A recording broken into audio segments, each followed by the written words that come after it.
We're just being audio recorded tonight? Or no, we're filming the new cameras? The new.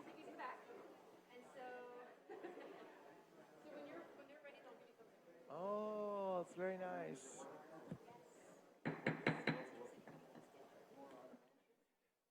Good evening, friends. Welcome to the meeting of the Santa Monica Malibu Unified School District Board of Education. This is a regular meeting tonight, December 12th. We are coming into open session at 6:06 p.m. and the Board of Education has been in closed session. We began our meeting at 4:30 on the dot this afternoon. We have nothing to report out of closed session. As we begin this open session meeting, Sarah, let the record show that all members of the Board of Education are here. We also, I think, is this the first time we have our new cameras in the room? Is this their first? So many of you might notice that we don't have the big tripod City TV cameras here today. We're very high tech now in our boardroom. But you are on camera, just so that you know, even if you don't see the cameras, they are here now in this room. Would you please join me by standing and pledging allegiance to the flag? Please place your hand over your heart. Ready, begin. I pledge allegiance to the flag of the United States of America and to the republic for which it stands, one nation, under God, indivisible, with liberty and justice for all. Thank you. We have an agenda here before us this evening. I would like to just report out to the public that when we did meet in closed session, one of our items was postponed. That was item 2A, so that was not addressed in closed session this evening. Is there a motion to approve our agenda? Moved by Mr. Foster, seconded by Mr. De La Torre. All in favor, say aye. Aye. Thank you. So that our agenda has been approved. We have 3 sets of minutes before us this evening. We could take them all together, or we could do them independently if there's a motion from the dais.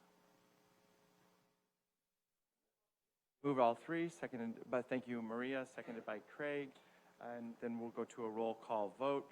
This is to approve the minutes of the Board of Education from November 19, November 21, and December 2nd. Ms. Armstrong, welcome to the dais.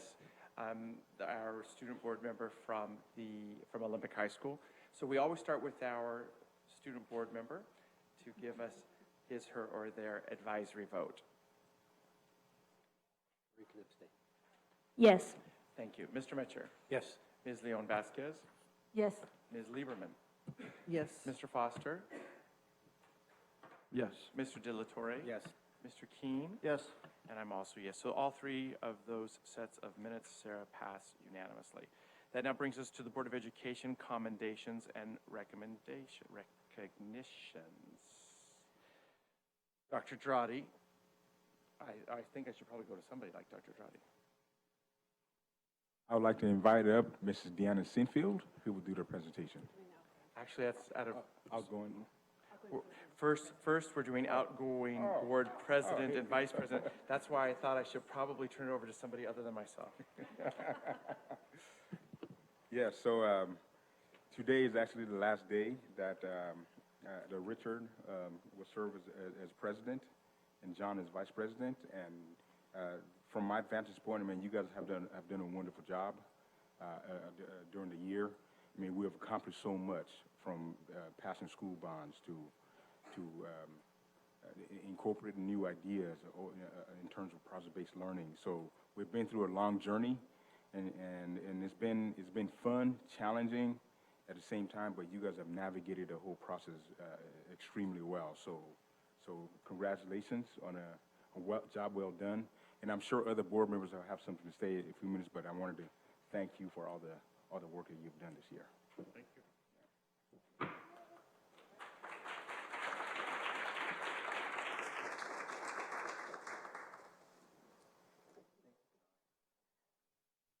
So I just have a quick remark I'd like to make. We don't have to make a big deal about this, but I did write something to say to my colleagues. It has been an incredible honor to have served as president and before that vice president of our school board. I am truly grateful for the good works of this board, and on behalf of, I'm grateful for the good works that we as a board have done on behalf of students in our school district. I think this is a good board. a functional board with clear goals aimed at living up to the district's and truly our community's mission, vision, and goals for this public school district.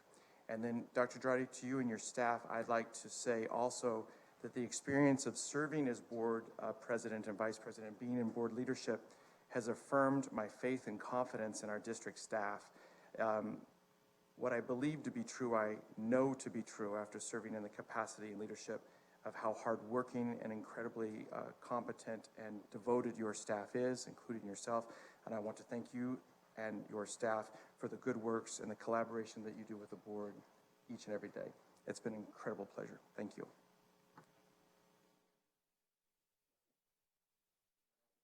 All right, Deanna, I think you're up. Do you want to have the board? No, we don't want to say anything. Let's just go right on. Deanna.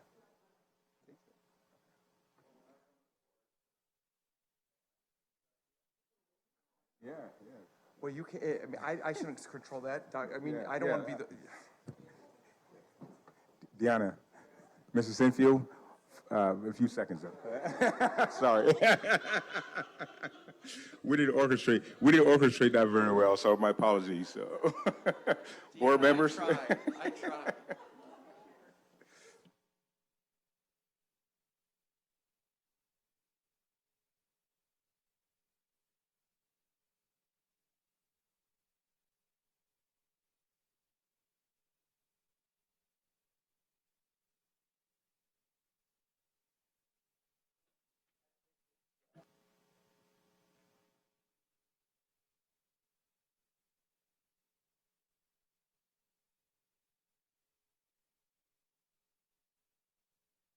Opened a new PBL school. We're playing with the volume.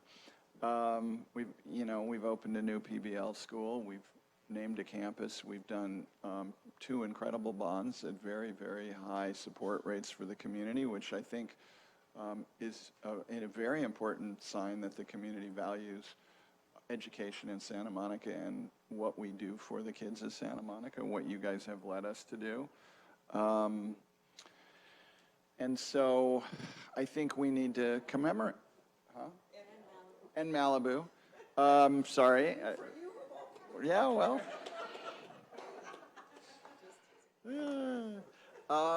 So I think it's important to commemorate that, and skipping past it is just not fair to either of you, especially you as the president who was the leader of this. So I know you're committed to innovation. I know you're committed to collaboration. I know you're committed to pushing the district forward, and we're both parents, and John, parents of children in the district, and that gives a special urgency and a special sense of what's happening in the schools. And so I certainly want to say thank you to you in particular, and John as well, for your leadership, and for, I think we are at the stepping off point for much, much more of what has been created in the last 2 years in terms of pushing the district forward into the 21st century. So I'm deeply grateful for your collaboration, for your leadership, for your vision of what we're doing. And I'm very, very thankful that you spent 2 years of your life working on this. Thank you. And I'll just echo what Craig just said, and Oscar's single word but meaningful comment, and just say that Richard in particular, I think you've really been a wonderful chair of meetings, and I really mean that. I've watched a lot of people chair meetings, and I think you really bring a lot to that, and I will miss that. I also think that you are, and it shows in the way you run meetings and in the way you've done your job. You are one of the kindest, most thoughtful people I've ever worked with, and it really means a lot for the district, and I think you represent the district well as our leader. So I'm really grateful for that. And John, who has a different personality, but also really powerful leadership skills, in that he is strong, clear, articulate, concise, opinionated, and as a problem solver. Because in the end, those things are not just abstract qualities. They're all in the spirit of making our district better. So I feel like it's really been a great, great period of time, and I am really grateful to both of you. And ditto, ditto, ditto, but just the only extra thing, thank you, because the fact that you were there for 2 years, that continuity, just as Dr. Dradi was coming on, I think was really, really helpful in that sense of getting to at least the district, of bringing somebody new, to having, things beginning to happen, and all the many good things that did happen in the last couple of years was fantastic. And hopefully the new leadership will be the new that will bring us to the next generation, hopefully of great changes that will be coming forth in the years to come. And ditto to all the comments. And no, seriously, Richard, you've been a great leader, open, looking, to build consensus on issues, bring everybody into the conversation, which is really key to us working together, and feeling that we're all participating in the decision making. So I know John has learned a lot working with you, and he's knows how to lead in his work, in his professional work, and he's been a leader in the education community for many, many years. So we look forward to having him still here, and both of you, participating in this process. I just want to thank both of you for your leadership, and I hope that we continue as a governance team, our collaborative spirit. Thank you. Thank you very much. I'm very uncomfortable with that kind of thing, but thank you very much. And I think now, may I call Deanna? Yes. Deanna, welcome. What? Oh, no. Deanna, that was a joke. That was bad. Welcome.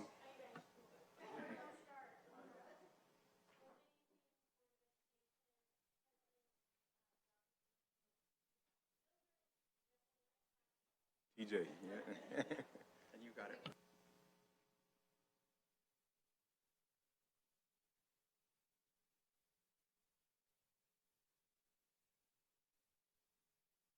Oh, there we go.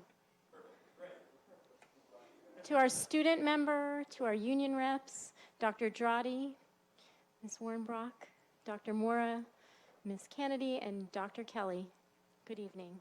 So I'm here to talk to you about Inclusive Schools Week.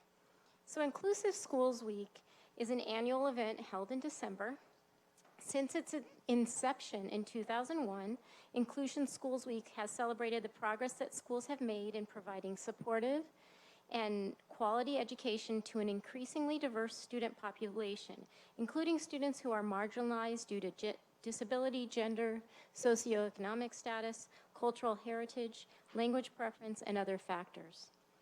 This week also provides an important opportunity for educators, students, and parents to discuss what else needs to be done in order to ensure that their schools continue to improve their ability to successfully educate all children.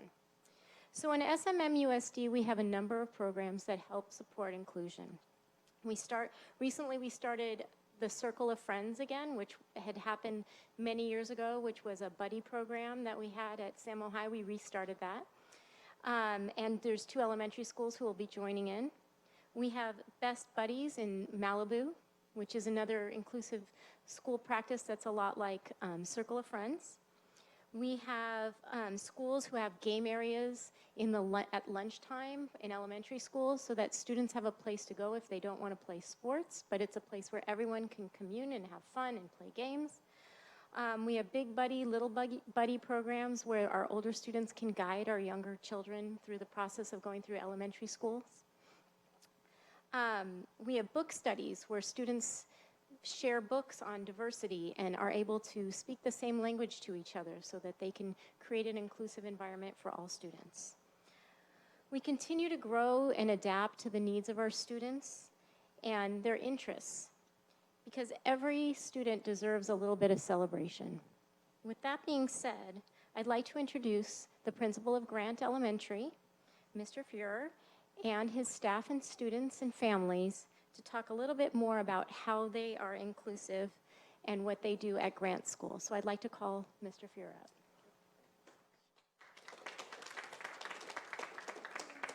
Good evening, everybody. How are you tonight? Great. So in the spirit of inclusion, tonight we actually brought a big team here, a lot of stakeholders in our community. It's sort of a cross-section of professionals and parents that work with our students. And I'd like to introduce them tonight, and if you'll just kind of wave your hand up to stand up. We have school psychologist Michael Hoover, social skills teacher Brittany Adams Hoffman, kindergarten teacher Rachel Mock, SMMUSD deaf and hard of hearing specialist Chelsea Martino, Tri-City SELPA educational audiologist Susan Gottlieb, grant parent Susan Gardem Thomas, and director of special education, obviously, Deanna Sinfield. And thank you, Victoria Hurst, for being here as well. This is a Prezi. Anybody familiar with a Prezi? I didn't bring Dramamine. I'm so sorry. But we'll get it going here. Come on. All right, a little background. We've got our team. We always like to start with our mission statement when we present. The Grant School community, which includes students, their families, staff, and community members, will work together to create a safe and caring learning environment in which students will become self-directed learners, collaborative workers, critical thinkers, and responsible citizens. Families will share in the responsibility for their child's success through their active support of the educational process. Neurodiversity. So Ms. Sinfield talked a little bit about the different categories of diverse students, and we have chosen neurodiverse students for our presentation. And what is meant by inclusion with regards to the neurodiverse students? And inclusion does not simply mean the placement of students with disabilities in general education classes. This process must incorporate fundamental change in the way a school community supports and addresses the individual needs of each child. Effective models of inclusive education not only benefit students with disabilities, but also create an environment in which every student, including those who do not have disabilities, have the opportunity to flourish. What is neurodiversity? Neurodiversity is a viewpoint that brain differences are normal rather than deficits. There are some differences between kids with learning and thinking differences and their peers. Those differences appear in how the brain is wired and how it functions to support thinking and learning. And the idea of neurodiversity can have benefits for kids with learning and thinking differences, and the concept can help reduce stigma around learning and thinking differences. So, there are different categories of students that fit in the neurodiversity sort of world, and those include students that have a diagnosis of autism spectrum disorder, dyslexia, ADHD, anxiety, developmental disabilities, and specific learning disabilities, among many others. Neurodiversity also includes gifted students and students who have suffered trauma.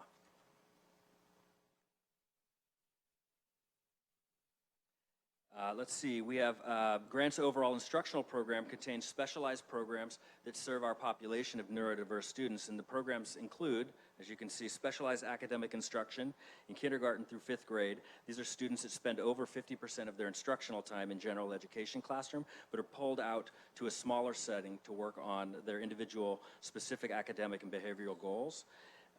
We have social skills program in grades K through 5. These are students who qualify for direct special educational services and spend more than 50% of their school day in a smaller specialized setting working on academic, social, and emotional goals. We have a deaf and hard of hearing program. We have students that have hearing loss of varying degrees from hard of hearing to total deafness. And other direct services such as speech and occupational therapy, adaptive physical education, physical therapy, and these are based on, obviously, individual student needs. The number of students at Grant who currently qualify for services and have an IEP, as of today, 102. We probably will have 104 by Christmas. And we have 605 total students, including our preschool students at Grant. So IDE and LRE and social justice. IDE and LRE, lots of acronyms. We love those in education. So LRE is the least restrictive environment, and it's part of the Individuals with Disability in Education Act.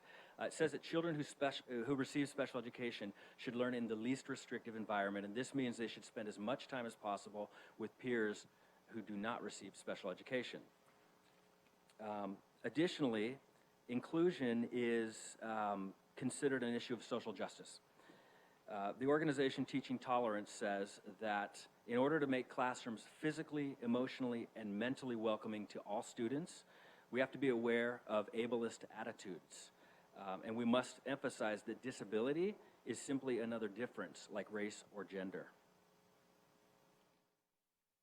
And with that is some of background. I would like to call up school psychologist Michael Hoover, who will talk about the benefits of inclusion.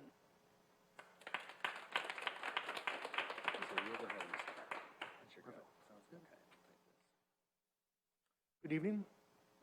So I'm here to review some of the research on inclusion and on inclusion with neurodiverse and neurotypical students in our schools. There is a wide range of research conducted from early in the 1980s through the current, and one consistent report is that inclusive schools that are performing and implementing effective programs are showing our neurodiverse students to have increased skills in both mathematics, reading comprehension, language skills, and increased social skills. Additionally, the students are showing more engagement in social and academic activities throughout our school setting with greater independence. Additionally, data shows that students with IEPs who spend more time in inclusive settings are referred for discipline less often and attend school more frequently. Finally, students with IEPs who are involved in inclusive classrooms are 5 times more likely to graduate from high school on time and twice as likely to enroll in post-secondary programs. The benefits also include students who are considered the neurotypical students. Students in inclusive classrooms who are quote-unquote neurotypical maintain or show increased academic performance, as well as increased social competence, decreased prejudice, increased friendships, and increase in personal self-concept. These programs are effective, they work, and there are a number of different models that are followed throughout schools. 2 of the important factors across all of these programs is A, schools have to be on board. All members of the school, the parent, the teachers have to embrace inclusion as a positive step towards meeting the needs of the diverse students.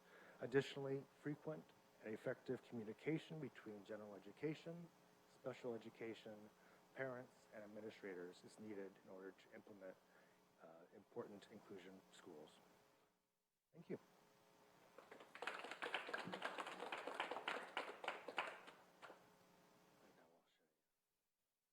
Here real quick.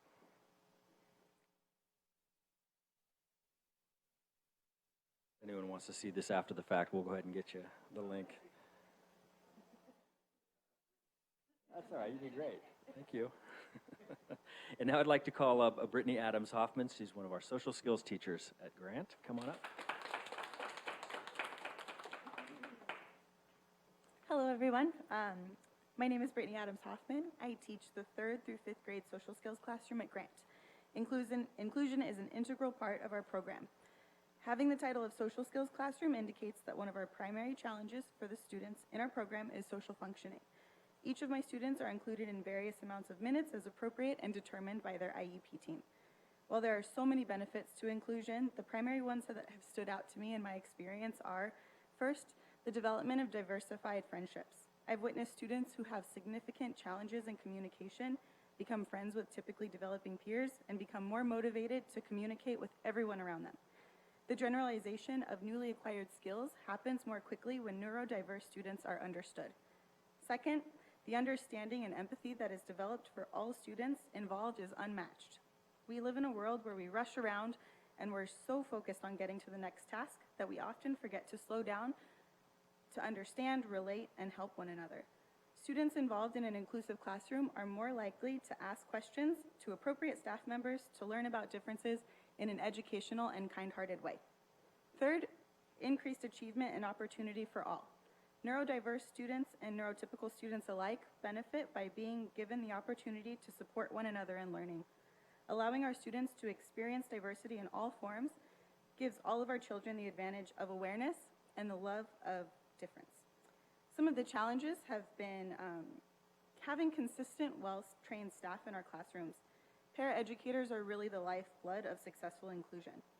Neurodiverse students often require consistency of expectations across all environments, and when we're able to have reliable, highly trained paraeducators working with us, we're able to support the many needs of the students in our programs. One additional challenge that is unique to Grant has been that we're in the JAMS pathway, but the social skills middle school program is located at Lincoln Middle School. As we know, developing friendships often takes our students in the social skills program longer to achieve, and not being able to attend the same middle school as many of the peers who now have an understanding of who they are has been a challenge. That being said, I've been at Grant for 4 years and have watched all of our students grow and develop bigger hearts, brighter eyes, and an understanding for what is important in life because of the inclusion that takes place at our school. I'm very proud to be a Grant Gecko.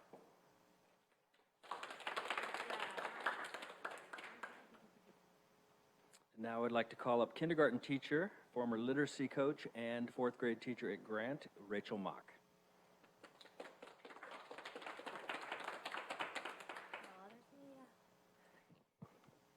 Hello. Inclusive education is essential because through extending our imaginations into another person's world, whose experiences we may not share, we learn to empathize and connect. Those are skills worth teaching our young people.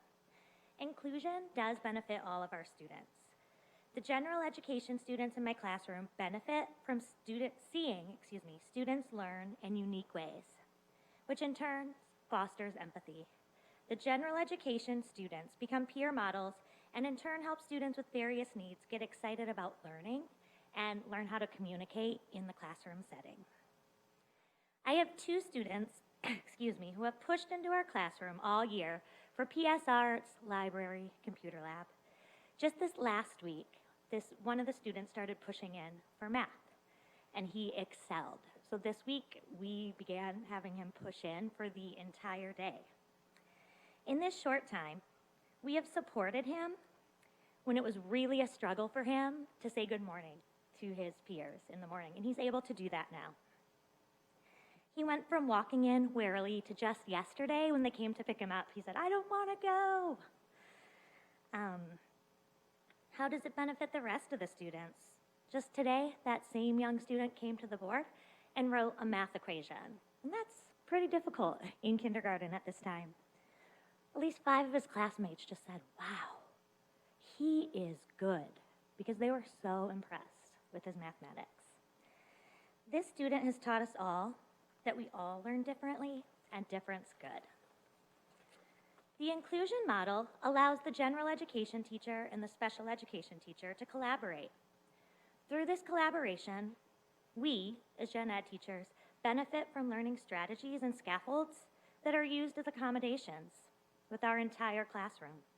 The special education teachers bring another level of expertise that we don't have training in. Inclusion does present challenges as well. In my opinion, and many gen ed teachers, the biggest challenge is finding the time to collaborate with the special education teachers. We know that the special education teachers also need that support. They need to have the appropriate paraeducators for them to have the time and energy to be able to collaborate as well. And we also need support in putting structures in place to ensure that this collaboration happens because it's very vital to the positive impacts of inclusion. Thank you.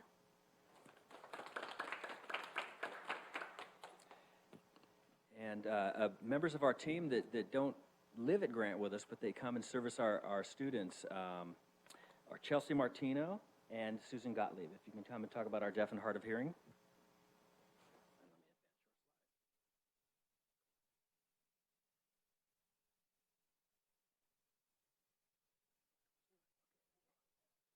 Good evening. Thank you for having us here today. My name is Chelsea, and I am the deaf and hard of hearing specialist for all the students in Santa Monica who have hearing loss or are deaf. And right now I'm currently serving 25, pending 26 students amongst 12 different schools and 3 different homes. So we serve in the Early Start as well. But one of my favorite things is we're going to get to share a little video clip. And this is the other part of the DHH duo.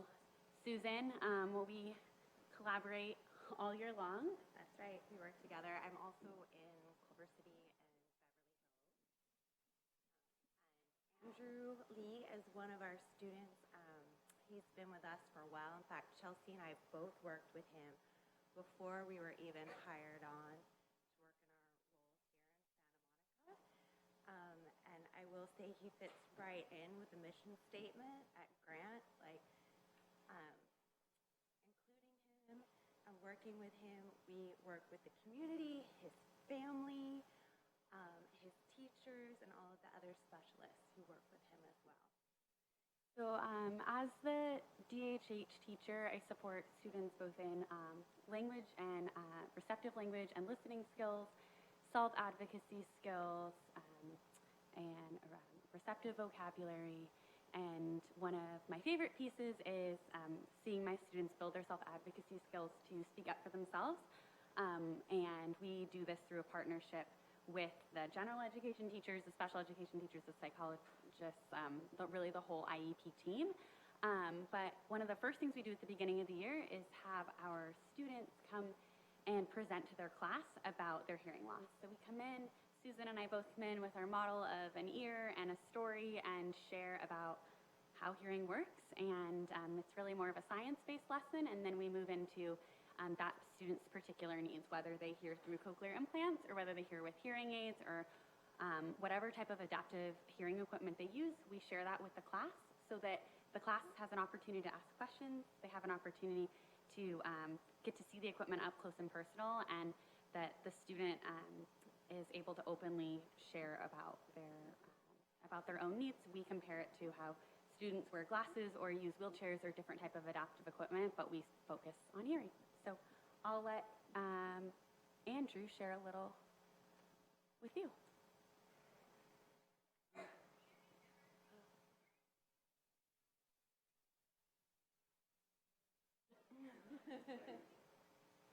Is it this?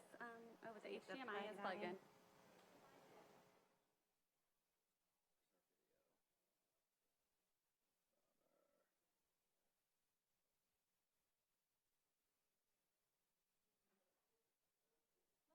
It's a really great video. It's actually our So awesome. favorite thing to do is to talk to these classes, and the fact that Andrew got up and spoke to his class. He was so excited to do it and talk about his cochlear implant.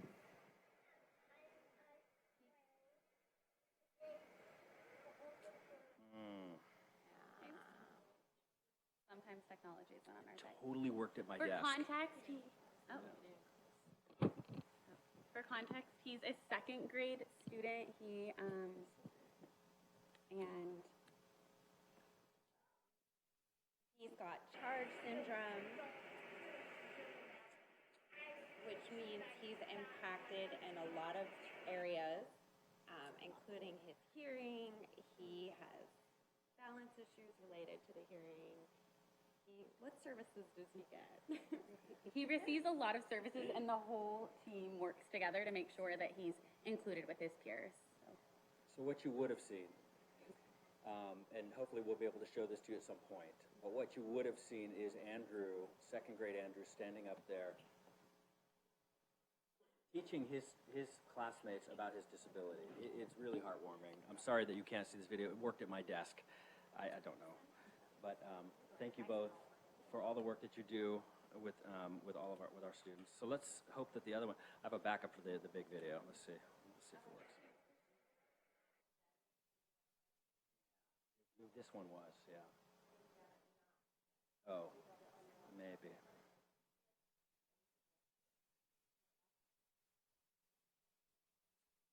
I do. Actually, let's see if I can do this here. I invite here. you guys to come to our next presentation. That's a clean desktop, man. I did it for this meeting. It's not usually like that. There's a folder, and you'll notice there's a folder called Stuff. Mr. Beer likes to film when you don't know he's filming.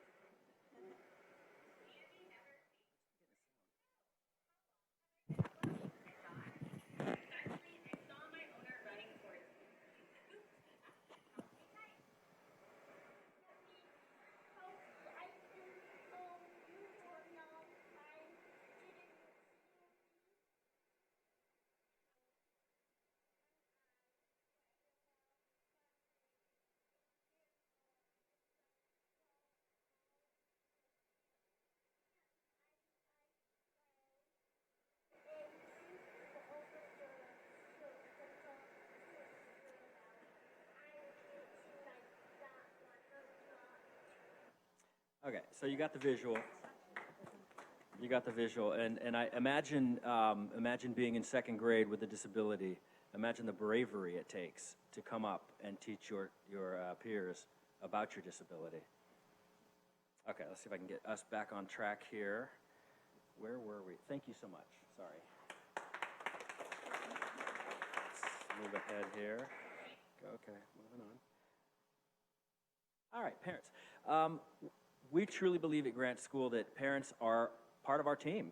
They're a vital part of our team, and so we're very fortunate to have a wonderful parent, Sarah Gardam Thomas, who is a parent of a special needs child at our school, and she's going to tell you a little bit how she started the parent support group at our school. So Sarah, would you please come on up?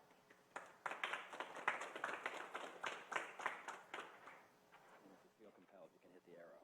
Okay. Just anytime? I'll do it now. So I have a third grader with a very active mind who is curious about the world around her and wants to be engaged with her peers. She also has diagnoses of autism, anxiety, depression, and impulse control disorders. As a parent, inclusion means that my daughter is able to continue to grow her strengths while receiving the support she needs to learn how to navigate her challenges. Like all parents, my dream for my child is to be able to maneuver successfully through life when she reaches adulthood.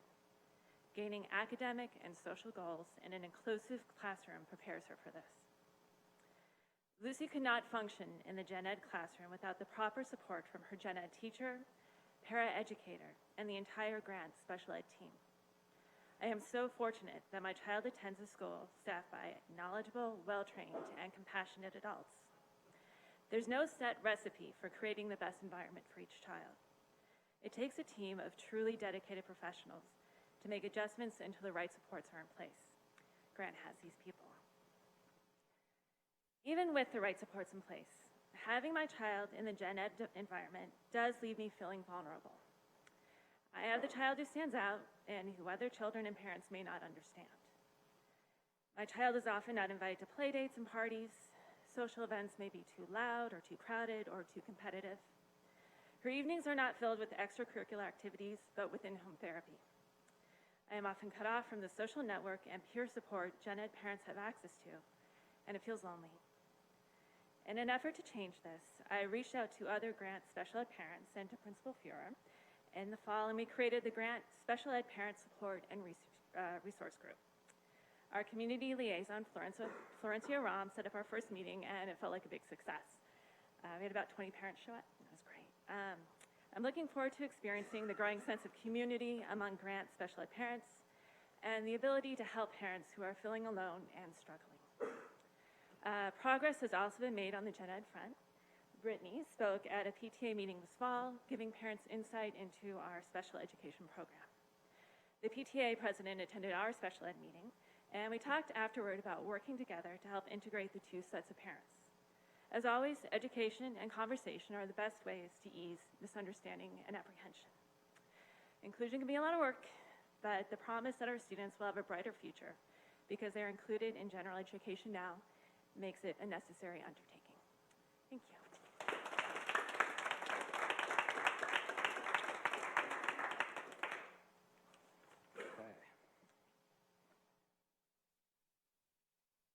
There was our first meeting we had this week or last week. They all kind of run together all the days. We had a really nice turnout. A bunch of people left for the picture. And so finally, before we get to the end here, we always think it's important to hear from the kids. So I'll play a little video, I hope. Here, come on.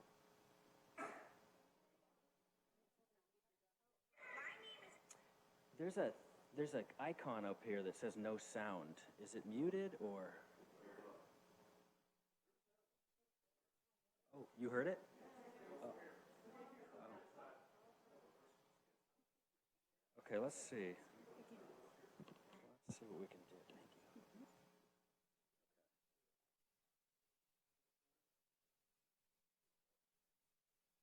My name is Lucas Campos. I go to Grant Elementary School. I'm in 5th grade and I go to Miss Croft's class, room 80. grade are you in? Fourth grade. Fourth grade. And whose class are you in? Whose class? What they won. Who's your teacher? Miss B. And? Miss Kim. Yep. Can you tell us your name? Yeah. And what school do you go to? Grade school. Elementary. What grade are you in? First grade. Whose class are you in? First grade. Uh-huh. And how old are you? 6. You're how old? 6. 6? Okay. Hi, my name is Rebecca Lee. I'm 8. I go to I'm in my class for second grade at Ramp School. What is your favorite part of the school day? That's a bit hard to answer. Does recess and lunch count? Yes. Well, it's probably those because I get to run around, but I'm actually gonna do. So what subjects I really like in like studying is math and science. I find them to be.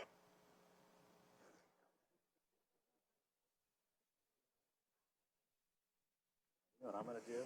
I'm sorry. Thank you for indulging us here with technology.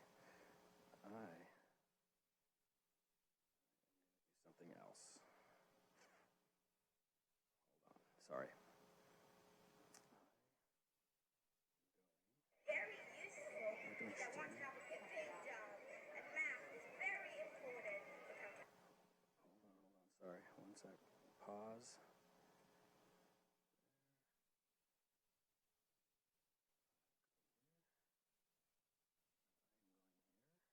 I go to Grant Elementary.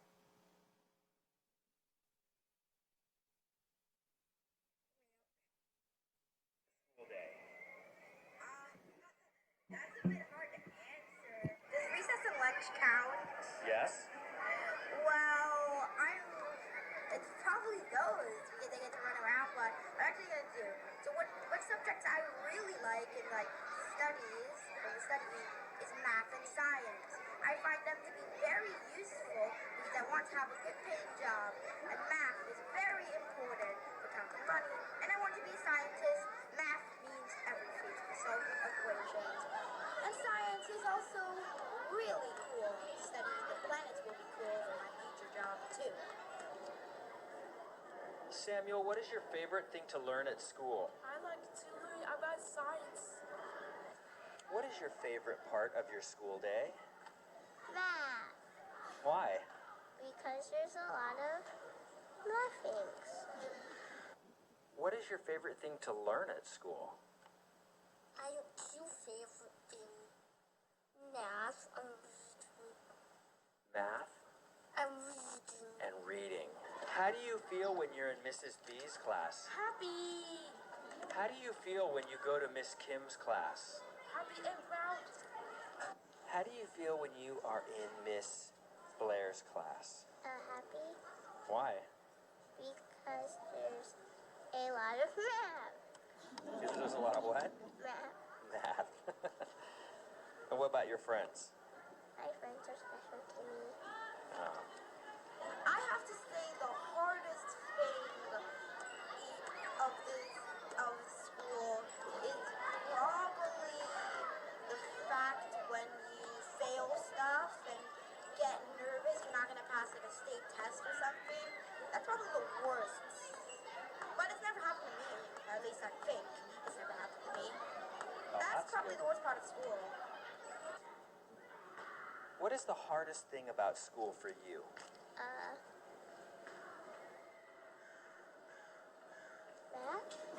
Can you tell me what you think it means to be a good friend? What I think it means to be a good friend, I think there's actually 3 steps to becoming a good friend. It's one's following the golden rule, treat others like how you want to be treated, talk to people who are feeling down and make them cheer up, and also, the third one is just be kind, be a friend, talk to someone if you're bored, and maybe you'll become friends with them. A good friend is nice, good, and kind.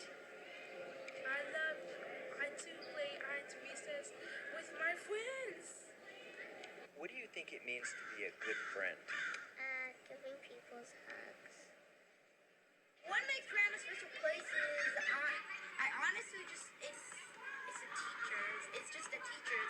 They're so kind to me. They're kind. They help me when things don't go my way. They always help me in tests and exams. It's just really useful that the teachers are kind, not unlike many other schools where the teachers are bad and do it just for the money. But these teachers don't do it for the money. They do it because they like kids. That's what I like. What do you think makes Grant School so special? Everyone. Like who? The teachers and the students. Yeah. My classmates and my friends. Go, Gecko! Do you like going to Grant School? Yes. Go, Geckos! Yes. Thank you, Samuel. Have a good day. Go, Gecko. Thank you, Mia. Welcome.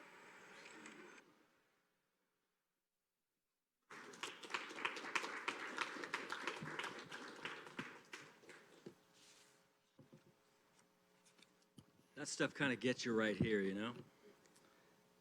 Okay, so finally, here, go away.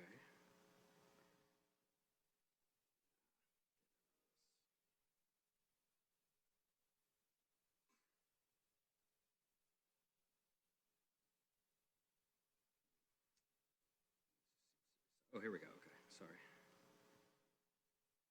was so smooth, I'm telling you, at my desk, it was so awesome. Okay, here we go. All right, in closing, this is a quote that we believe speaks to the why of our inclusion of our neurodiverse students. Inclusive education is about embracing all, making a commitment to do whatever it takes to provide each student in the community and each citizen in a democracy an inalienable right to belong, not to be excluded. Inclusion assumes that living and learning together is a better way that benefits everyone, not just children who are labeled as having a difference. Thank you for your time, and we hope you will visit Grant School to share in all of the incredible successes from the work being accomplished around inclusion. Have a great evening. Thank you so much.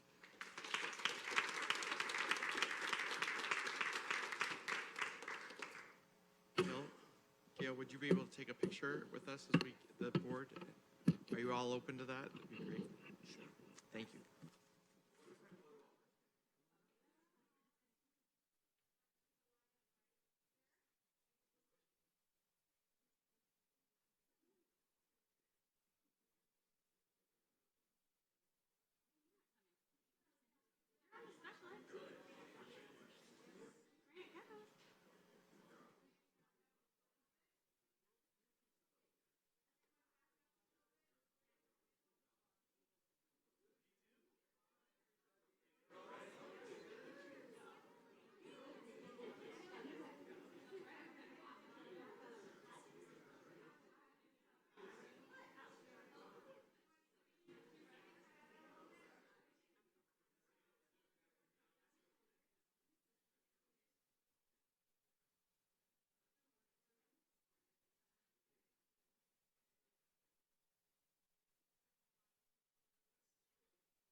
Mr. Fuhrer, thank you again to your entire team. Thank you very much.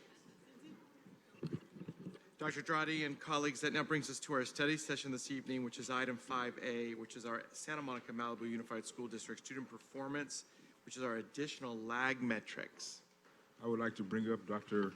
Jacqueline Mora to do the presentation.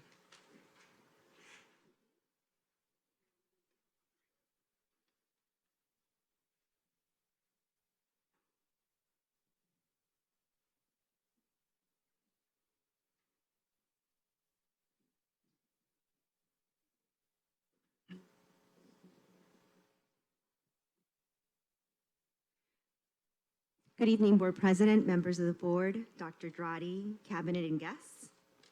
This evening, Mr. Sam Koshi, our Director of Assessment, Research, and Evaluation, and I will be co-presenting a follow-up report to our Q1 lag data. So we'll wait until you can visually see the presentation. Yeah.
Good evening, Dr. Dradi, members of the board.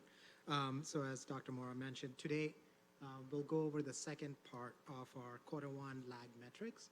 So in SMM-USD, we go through 4 cycles of inquiry, and last time we looked at the first part of this presentation.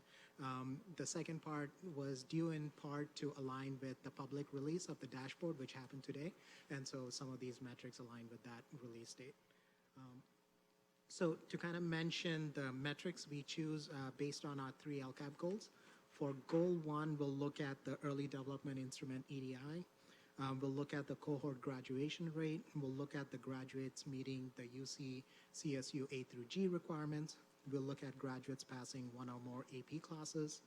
And then, exams. We'll look at the graduates meeting the SAT College and Career Readiness benchmarks and PSAT participants meeting college and career readiness benchmarks. For goal 2, for the first time since we now have 2 years of LPAC scores, we have the English Learner Progress Indicator. We also will look at the English Learner module as part of the staff survey that was administered last year. And then for goal 3, we'll look at dropout rates, suspensions and expulsions, and the staff survey, the rest of it. So to highlight some of our initial findings, some of our areas of success include the focus around our early learning, which involves social-emotional development. And what we find that is we're good at what we focus on. We find that the socio-emotional development focus aligns with high percentage of students, showing us on track on the 2019 EDI for associated domains. What that also means is correspondingly, one of our areas of need is that 8% of students were deemed vulnerable on physical health and well-being on the EDI, so that comes out to about 50 students. As an area of success, we found that the cohort graduation rate in 2018 was the 2018-19 was the highest in comparison to the past 5 years. We actually, when you drill it down to the subgroups, we find that each of the subgroups had a cohort graduation rate above 90%. The exclusion being students with disabilities. And that is an area of need where we see that the cohort graduation rate for students with disabilities was about 81%. We see that 67% of all our graduates met A through G requirements, and some of our area of need includes our achievement gap between our 5 subgroups. So when you look at African American students, Latinx, socioeconomically disadvantaged, English learner, and students with disabilities, we see that they met A through G requirements, passed 1 or more AP exams, and met college or career readiness benchmarks at a lower rate when you compare them to peers. To continue with some of the areas of success, we see that 87% of graduates met the SAT, evidence-based reading and writing benchmark. So we are higher on the EBRW, the acronym, the evidence-based reading and writing benchmark. However, our area of need is again in math, where we see only 72% of graduates met the SAT math benchmark. And I just want to say about our English learner progress, this is the first time we have 2 years of scores. And the LPAC is actually something that's scored on 4 levels. What they did was, in order to correspond to a beginner English learner becoming completely English proficient, research has shown that oftentimes it takes about 6 to 7 years on average for that to happen. And so in order to correspond to that timeline, they broke up the 4 levels of LPAC into 6 subgroups or sublevels. And they did that by breaking in LPAC level 2 and 3 further into 2 levels each. And so when you look at a student making progress, it would be making progress from level 1 to level 2, or from level 2A to level 2, what they call level 2L, which is the low level 2, and then going on to level 2H, which is high. And so what we found that for Santa Monica Unified School District students, we are considered very high as far as the LP, the English Learner Progress Indicator, is concerned. When we move on to looking at suspension rates, we found that our overall suspension rate decreased to 2%. We, however, find that African American students, Latinx, and students with disabilities are disproportionately suspended when you compare them to their peers. Over 82% of participating campus-based staff members rated their school as excellent or good, and we're looking at an N size of 440 staff members who took the survey. And out of the same group, 87% of our staff agreed or strongly agreed that they enjoy working at their school. The area of need is that 63% of participating administrators, so about 25 is the N size there, agreed or strongly agreed that their staff members have the tools and resources needed to monitor the progress of English learners. So given that our LCAP Goal 2 surrounds English learners, that is an area of need that we want to look at. We also saw that 35% of staff disagreed or strongly disagreed that discipline is enforced fairly. So as we think about the highlights and the areas of need, it's important for us to begin to reflect on what are those promising practices that we've been working on as we've engaged in this work. So we want to highlight that the work around our early learning program and really providing professional development on the best practices to address the needs of the whole child has been a support. Our staff just recently engaged in a learning experience where they actually unpacked the EDI assessments and started to think about what are those practices that we need to more closely focus on in order to address those areas of need. So that is a promising practice that we have and that we want to continue. Furthermore, there's that vertical articulation. So how are we ensuring that our PK, TK, and K teachers are working together to understand how students are progressing and to support one another as students are moving from one grade level to the next. So we're seeing that as we work closely and collaborate intentionally around these areas of need, our staff is also identifying in focusing in on these areas. So as we focus in and identify greater areas of need and delve deeper into that implementation, we see gains in progress. In addition, in the area of math, because that's been something that we've been discussing for some time, our math coordinator has been working and collaborating with some of our math teachers to develop intervention math modules in order to provide additional support to students during the school year who have demonstrated to need additional help in the area of math. So we are in the initial phases and should be able to launch in the new year. So the teachers have been working really closely to identify resources and put those together so that we can provide the support to our students that are scoring a 1 or 2 in the math. Additionally, we've been engaging in conversations with our literacy coaches to really think about how can their role change from that of just literacy to an instructional coach, to see how can we build their capacity in order to coach in and support the transition of practices across all content areas. So that is something that we've been engaging in currently to really begin that work so that our teachers and our literacy coaches are seeing how strategies transfer across content areas. That then in turn will support our students to be able to see that what they're learning in ELA is not just an ELA, an English language arts strategy, that they can utilize that similar strategy in history, social science, in science as they are unpacking nonfiction text. In addition, they can use those strategies as well as they are making sense of any word problems that they are engaging in order to solve mathematical challenges that they're faced with. We are also been working on providing professional development for our principals and teachers that centers on evidence-based practices to support our English learners. This started at Convocation this year. Dr. Amy Teplin provided all elementary teachers with a training at Convocation and then went to the middle schools to provide a similar training that was tailored to the middle school lens. In addition, our principals have then now received 2 sessions of training around these strategies and how to monitor the implementation of designated and integrated ELD. So these are the promising practices that we've been incorporating. In addition, we have also started providing training for our principals around math practices. So what are those look-fors when we're visiting classrooms, when math instruction is taking place? What are those common learning expectations for our students? And then how do we coach in and provide feedback to our teachers as they are implementing and delivering math instruction?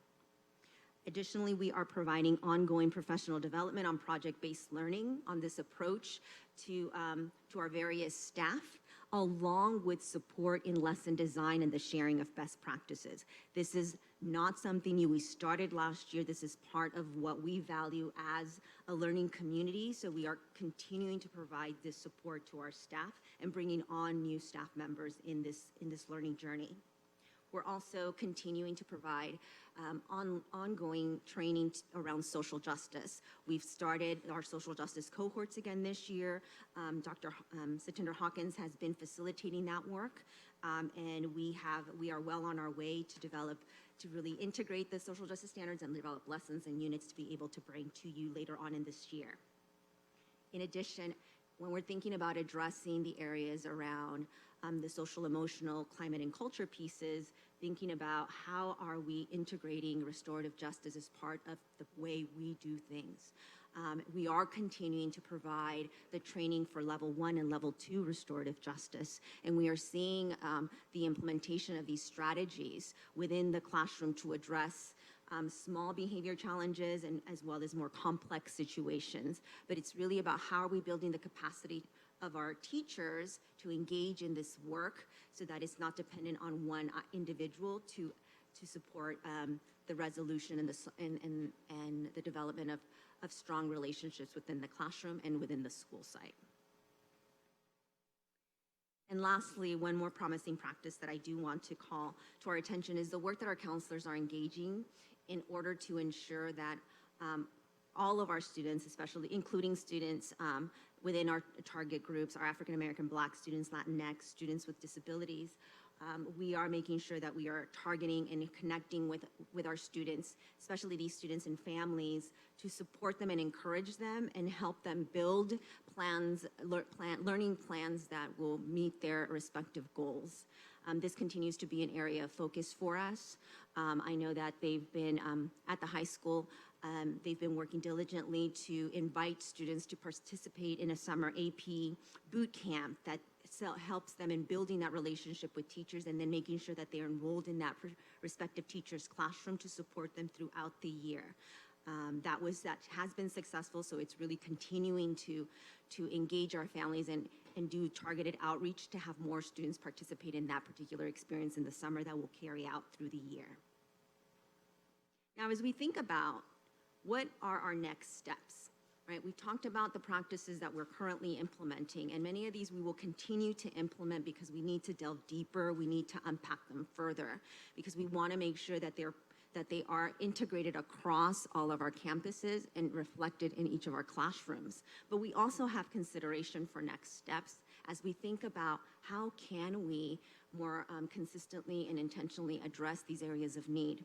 When we think about the EDI and what we were able to identify that was an area of need around addressing our most vulnerable students in that 8% that were identified for the social emotional component, that's the physical health and well-being, teachers really wanted to begin to identify tools and strategies to really hone in on what they can do differently to support those specific students, right? Because what they've identified is that when we focus on a particular area, we're seeing gains. But if we're seeing that 8% that is still vulnerable, what do we need to do differently to capture those students? And they're not just in one site, right? They're spread out at all of our schools. So how can we build that capacity and sharing of best practices?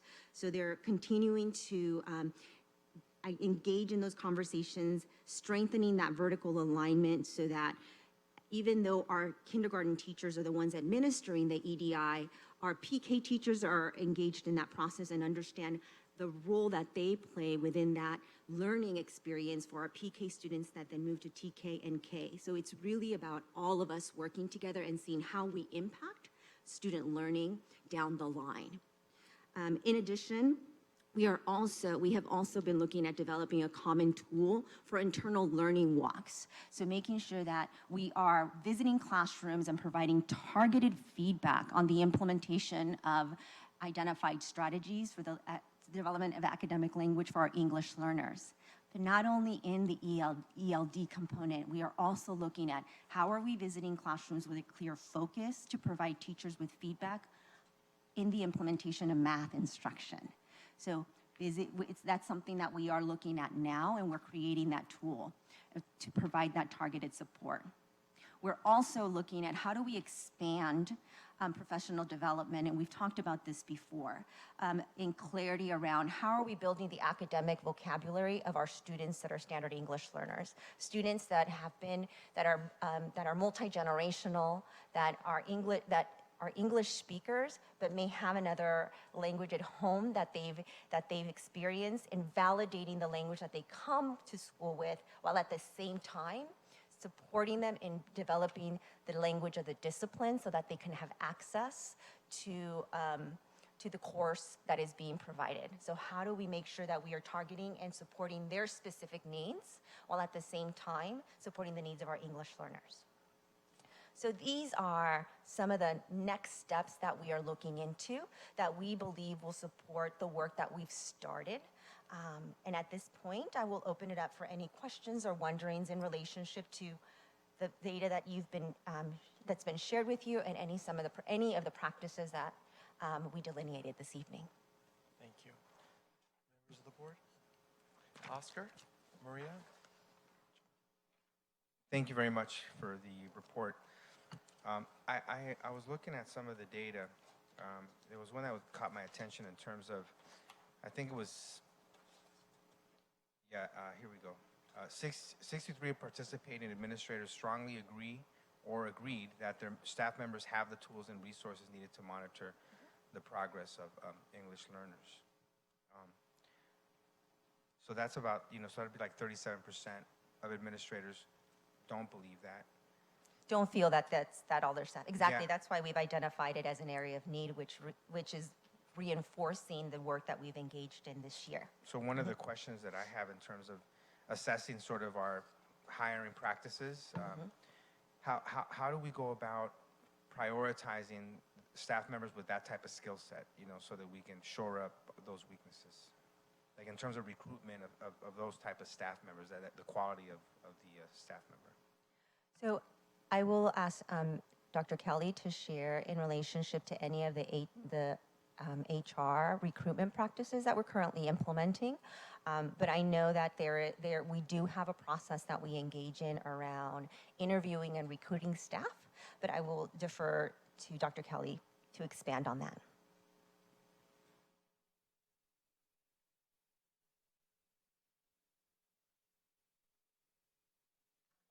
Good evening. Yes, I think, every time we have an opportunity to do hiring into the classroom, I think a few things that we're looking for, making sure that whomever we're hiring is fully credentialed in the subject matter or at the level that we need them to be hired in. The other thing is that we make sure that they have the CLAD or BCLAD, the requirements to be teachers of English learners, which is an expectation for all teachers that they have that certification. Sometimes as we're looking from people and we're hiring from people out of state, it does take them a little time to put their information in and get that piece. Is sometimes they've had the coursework or the background necessary that they do. It's just part of the process. I think that every principal, as they're hiring, they are considering the needs of their students and their population and what they need. And I think that we make we heard a presentation on inclusion. We want someone who can be inclusive in the classroom, can be responsive to English learners, and I think that they make it a priority. Again, we always want to make the challenges. We want to make sure that we have the people who are fully credentialed to do the classroom. And I think it's something we can continue to put on principals' radars as you're doing hiring for the classroom in the coming years. And just to follow up with that, I recall reading another report in another meeting where we have a lack of teachers meeting the requirements. Like I think we're still behind, and I know that there's a process to get them all to be credentialed, and I was wondering, how are we doing in that? That particular area, I recall what you're referencing. It was when we were looking at the federal program monitoring for EL, for the English learner programs. Dr. Suzanne Webb worked diligently to ensure that all of our teachers were fulfilling the requirements for the CLAD and was monitoring all of those pieces, and we were able to make sure that those were all addressed and cleared. So at this point, we have addressed that area of need. And as Dr. Kelly mentioned, when we are engaged in the hiring process, that is the one thing that we are making sure that we're looking for. Do our teachers have this certification in order to address the needs of our students, the students that we serve? I also want to share that in addition, I think when we're looking at this for us in Ed Services, it lets us know that as we're developing professional development, how is it that we are addressing this area of need? How can we tailor the types of services that we provide so that our teachers can develop their skill set or maybe dust off the tools that they've had, but they just haven't been using them as regularly? So it's really about professional development, building capacity, and as we mentioned earlier, monitoring. So how is it that when we're visiting classrooms, we are providing feedback around the implementation of those strategies that are evidence-based that let us know that they'll support us in accelerating the language development for our English learners? So it's twofold. How are we providing professional development for our teachers? And then how are we monitoring that? How are we visiting those classrooms with that lens and providing feedback, right? How do we coach in? So this lets us know that we need to ask more questions of our principals and say, what exactly is it that you need based on your staff? And how can we support that? Thank you, Oscar. Maria? Well, thank you. Thank you for the report. I think more than anything, I enjoyed the data that came out of this. Thank you, Sam, because you're doing a great job with that. But one of the things, let me follow up with Oscar's point on that, because, it seems like as we're moving forward and we're trying to strive for better, I guess, hiring practices in terms of teachers. So maybe it's these clads and B clads that, I know that sometimes the job descriptions say mandatory and some say, what's the other word, like, okay, you may or may not. Desired. So maybe it's one of the areas that we make it mandatory, because for me, if we hire someone and we still have to go through the process of doing more professional development, it takes more time of our energy that I'd rather have teachers come in already prepared and ready to go. And if the professional development pieces then would come with the specifics, let's say, for a particular school or whatever. But I think that maybe we should consider, that being made mandatory and not desired. I mean, that's the only thing I can say, especially when we're talking about 37% of the teachers not really being all there, and we already got, in a sense, audited for that. So I think it would behoove us, as we move forward, that we're not spending more time having to retrain a lot of our teachers that are coming in. But I was kind of really, I guess maybe because I have a grandson coming in kindergarten next year, that I was looking at the collaborative pieces between PK, TK, and K, and the vertical articulations that we're now finally we're going to make it happen with our elementary schools. I think that's great, because at that time you're going to be able to really capture a lot of the kids there. And if our idea is that to catch them and see the whole child, and if there is, any issues, that we catch them at that young age, and then we're able to resolve them so they don't become major in that respect. And mainly at that time, I know that you do a lot. At that time, you assess the kids that are coming in and whether they're EL or not, right, during that time. So I think it's really crucial at that time to catch them, because then at that time, I think they'll be able to hopefully transition at a quicker pace than having to, because my whole idea is I would hate to see our students continue into middle school as ELs, because it's just really demoralizing to me. So we do identify our students as English learners in TK. That's when we first administer the LPAC, but we do know if students have another language other than English spoken at the home at the preschool level, but the LPAC is administered in TK as the first year of a 2-year kindergarten program. So that's when they are formally identified as English learners through the LPAC testing. But I know that we have that information about what languages are spoken at home, and we're able to make sure that we're addressing those language needs even at the preschool level, although they have not been formally identified as English learners through the LPAC. Okay. And I have other questions, but I'm going to ask you, directly, because my whole concern sometimes in how these kids are identified as ELs, especially in a community where maybe in my time when I was coming here, when I immigrated first year to Santa Monica in the 56s, you had a really strong immigration population. We still kind of have it, but not as strong as maybe the 60s, 70s, that when it was more prominent, and even the 80s when I was doing a lot of the amnesty and immigration at that time. But, so in a sense, I don't know if they're being identified, because unfortunately, sometimes they come from families where the parents are not fully educated in their own language, so they're coming in with deficit already with their home language, and then being introduced to the English language, and then you're getting deficits from both sides. So but I will follow up with you on that piece. The only other pieces I was really interested is in the EDI, your data, and mainly when you broke it down by neighborhoods. And looking at the kids, the students that were the most vulnerable, and looking at Pico neighborhood being the ones that still the highest in terms of all the other neighborhoods, and the concern for that. The concern, because I think a lot of those pieces, it's a difficult piece. I don't know. I mean, it's a difficult piece, I think, to as any person or as a teacher to kind of really be able to learn that through professional development, but it's something that there's a passion that comes with you because you want to be a teacher and you're here for that.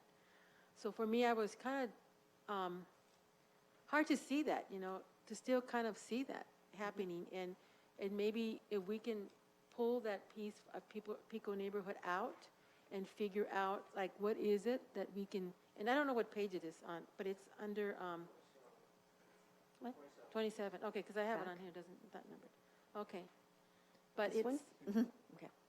You're talking about physical, and all your definitions of all that, which, yeah, again, and maybe it lies in the communication and really the strength that we have to do with our family engagement piece to make sure we support that, and so that our liaisons are out there really doing the work that we need them to do to make sure that they're the ones, the buffers that can come in and help, I think, the families in the most, vulnerable, for our most vulnerable students in kindergarten. Yeah.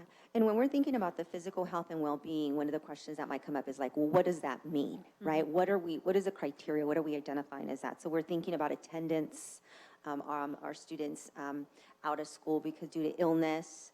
Are we looking at the level of energy throughout the day? Are students, do they have the perseverance to be able to be active during the school day? Their overall physical development, how are they developing? What are those milestones? How is that taking shape? The fine motor skills, so how are they holding a pencil? How are they using crayons? All of those skill sets that impact student learning is what falls under the well-being and health component, physical health component. Okay.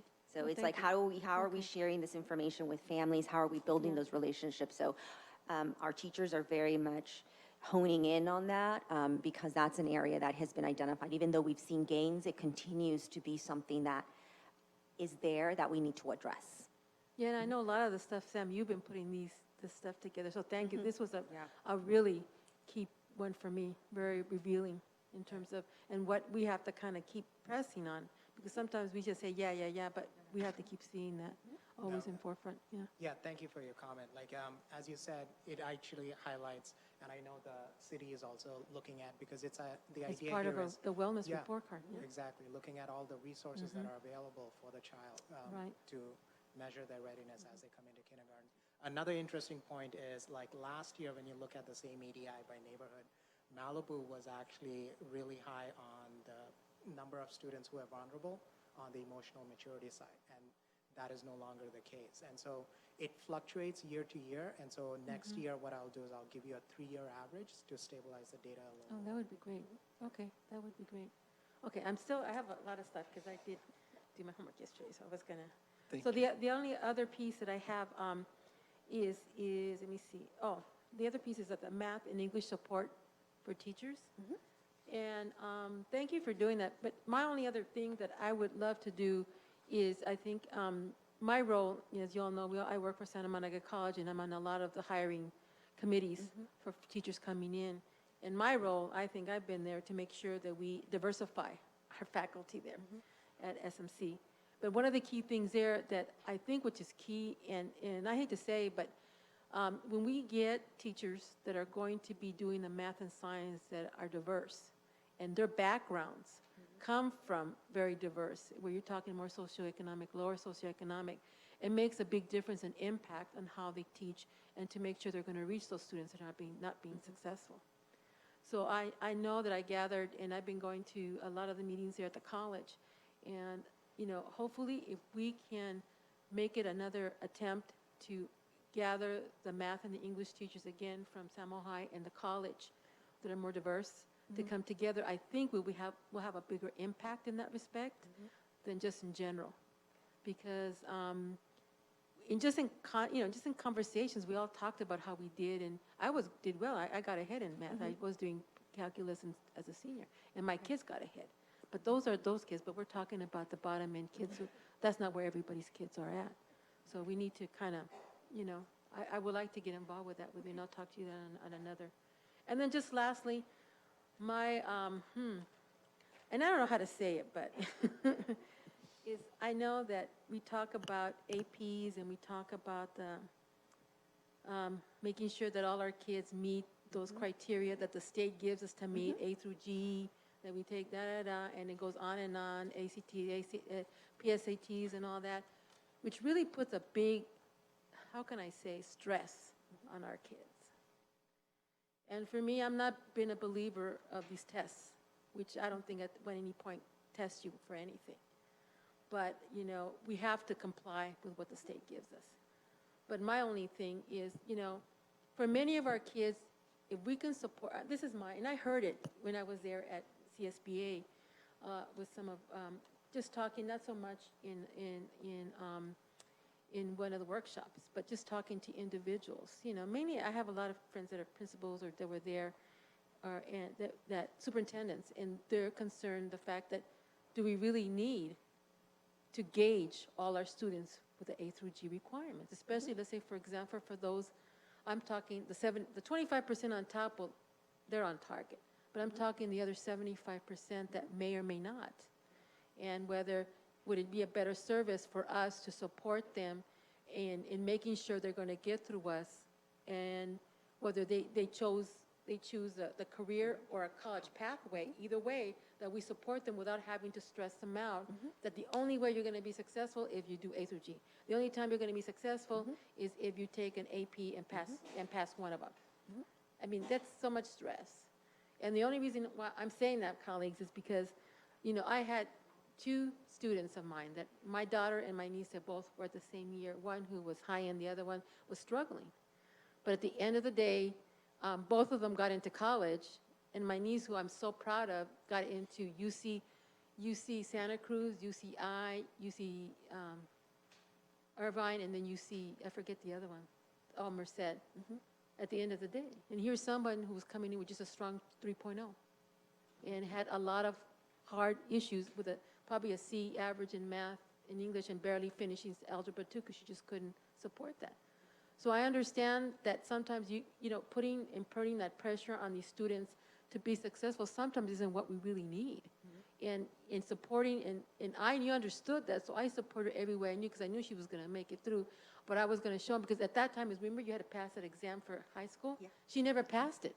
But did that stop her from going? She got in anyway to college, so who cares if she didn't pass that? But she got in. So the long story short is that sometimes we have to relook at it, especially when we're looking at education of our children in 2020, and what does that really mean? Do we go by and continue to do what the state tells us to do for something, a structure that maybe they built, 20, 30 years ago, and where, again, their education, their philosophy of how kids are going to fall, their plan of the 60s is still there in place, where only 5% of them are going to the UCs, 10 to the UCs, and the rest are going to the community college, which is, for me, obsolete, but we continue to support that.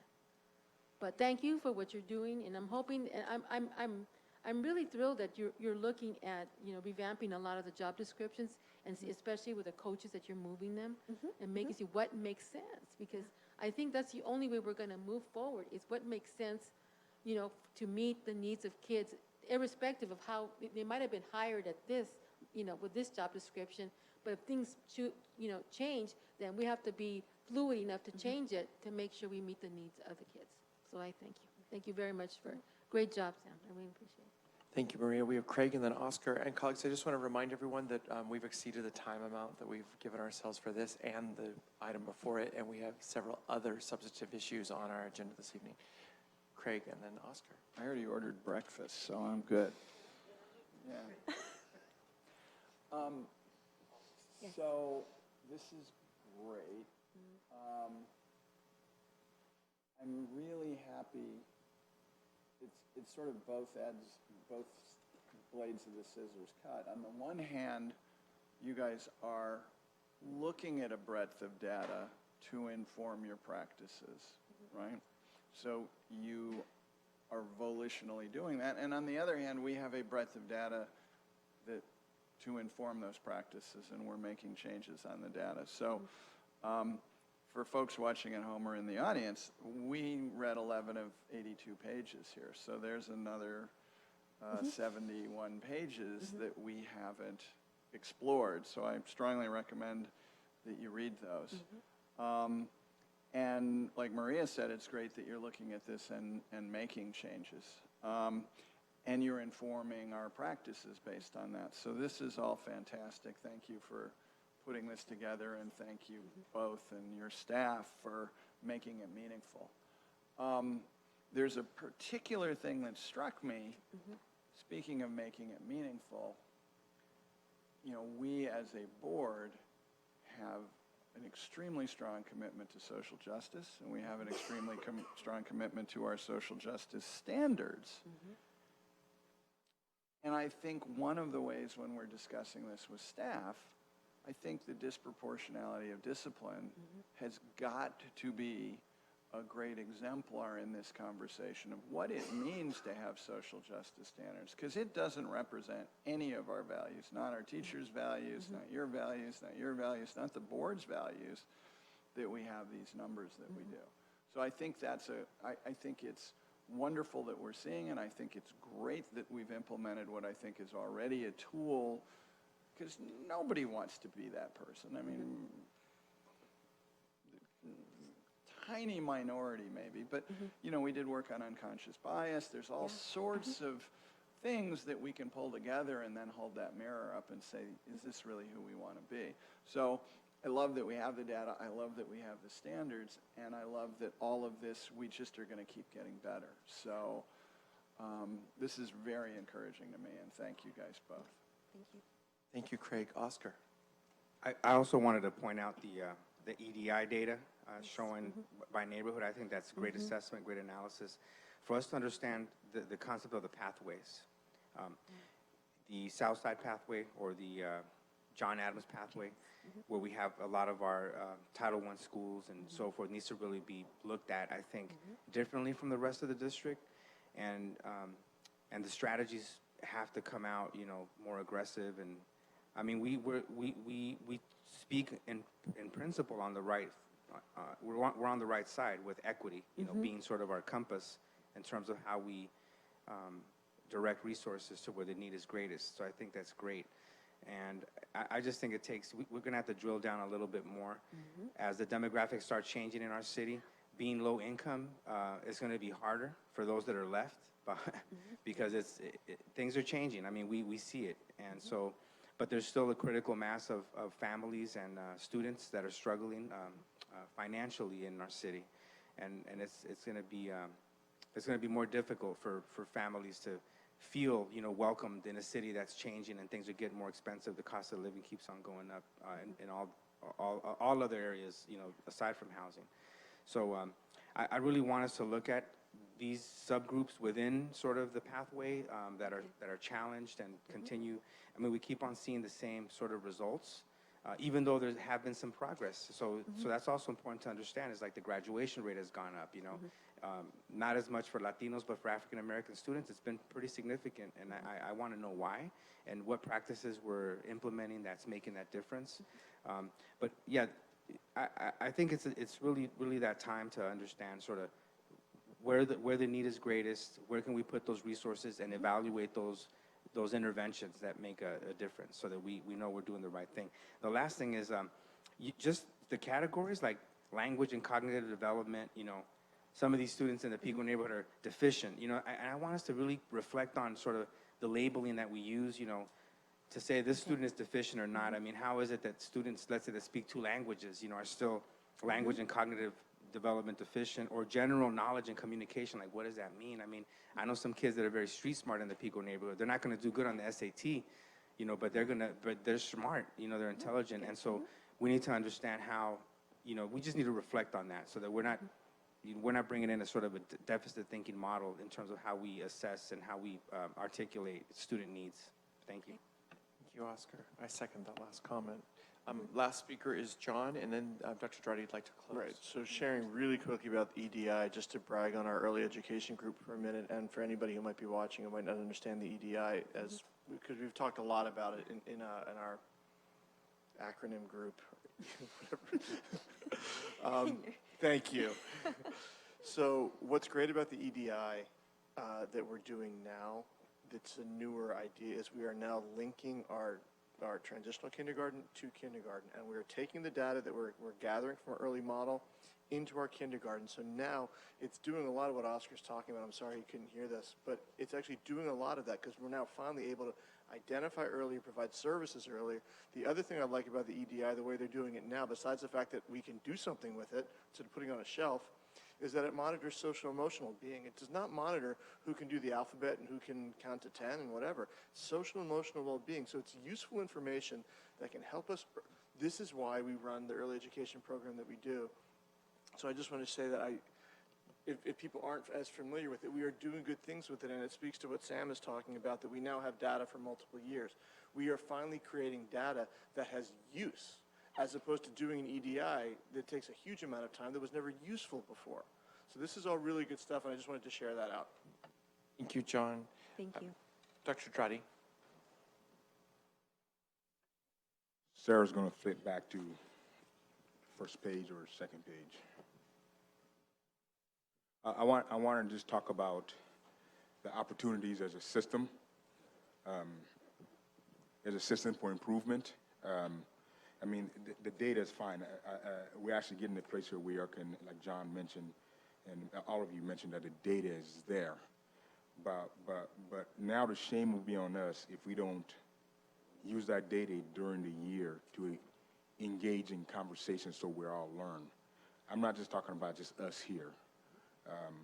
You look at a quarter one. This is the second part of quarter one. We looked at another one. In between quarter one and quarter two, the wondering is, are we organized enough as a system where parents are brought into the fold to look at the information? Students are brought into the fold to look at the information. And at the site level, we're engaged in a conversation. So sites talking to their specific parents about these successes or challenges to reevaluate what the next steps are. Okay, so that's I want everybody to understand this, but that's important because this is one piece of the puzzle now. The next piece is, how do we work with this data? How do we engage with it? And that will mean that we need to organize ourselves in a way where we can actually have some coherent conversations as we look forward to the next steps. And so as we go through this whole realignment of things, those are things that we got to remember. What role each of us has as board members, as superintendents, assistant supes, coordinators, directors, principals, parent groups, parent leaders, students' voice, all of it. So that's what I want to say, because this is an important piece of the system that we have to remember, but we have to use it in the right way. Thank you, Dr. Trotty. As we leave this, I'm remiss, Ms. Armstrong, I should have said that you can jump in at any time, and I hope you know that. This board very much values your perspective, student perspective, and please don't hesitate at any time to jump in. Dr. Mora, Sam, Dr. Kelly, is it Mr. Koshy or Dr. Koshy? Mr. Mr. Koshy, Dr. Mora, Dr. Kelly, friends, thank you so much for your good works tonight. Thank you so much. Thank you. This, my colleagues, now brings us to communications for the evening. We will start with our student board member reports, and Ms. Armstrong, that brings us to you. So I know I haven't been here for a while, so you haven't really been able to hear school reports from Olympic High School, but I'm really happy that we were able to get Chromebooks at our school, because I know that I go to SAMO sometimes because I'm in a club there, and I see all the kids with the Chromebooks, and I'm like, I really need that because I don't have a laptop. So that was nice. Thank you for that. And we are also working towards getting a music program. And because it's the middle of the trimester at our school, it's just going to be an after-school program. And we're probably going to start it after winter break. So I know a lot of kids are excited for that. And last week, there was a Boys and Girls Club thing at Old Navy where you got to go on like a shopping spree. And it was cute seeing all the little kids run in, go to the kids section and pick out, I don't know, Star Wars socks or something. I got some cute socks too, so that was nice. And I want to say thank you on behalf of all of the low-income students. There was Thanksgiving baskets given, and people, there was I personally got a ham. My dog really liked that ham, so my dog says thank you too. And there's a big red bucket, so it was really heavy to carry. So yeah, thank you. And that's all I have. Thank you, Ms. Armstrong. That now brings us to our Santa Monica Malibu CTA report. Ms. Braff. Hello. Congratulations to all of you for all the hard work that you've been doing. And as you see, we've been working quite hard as teachers and learners.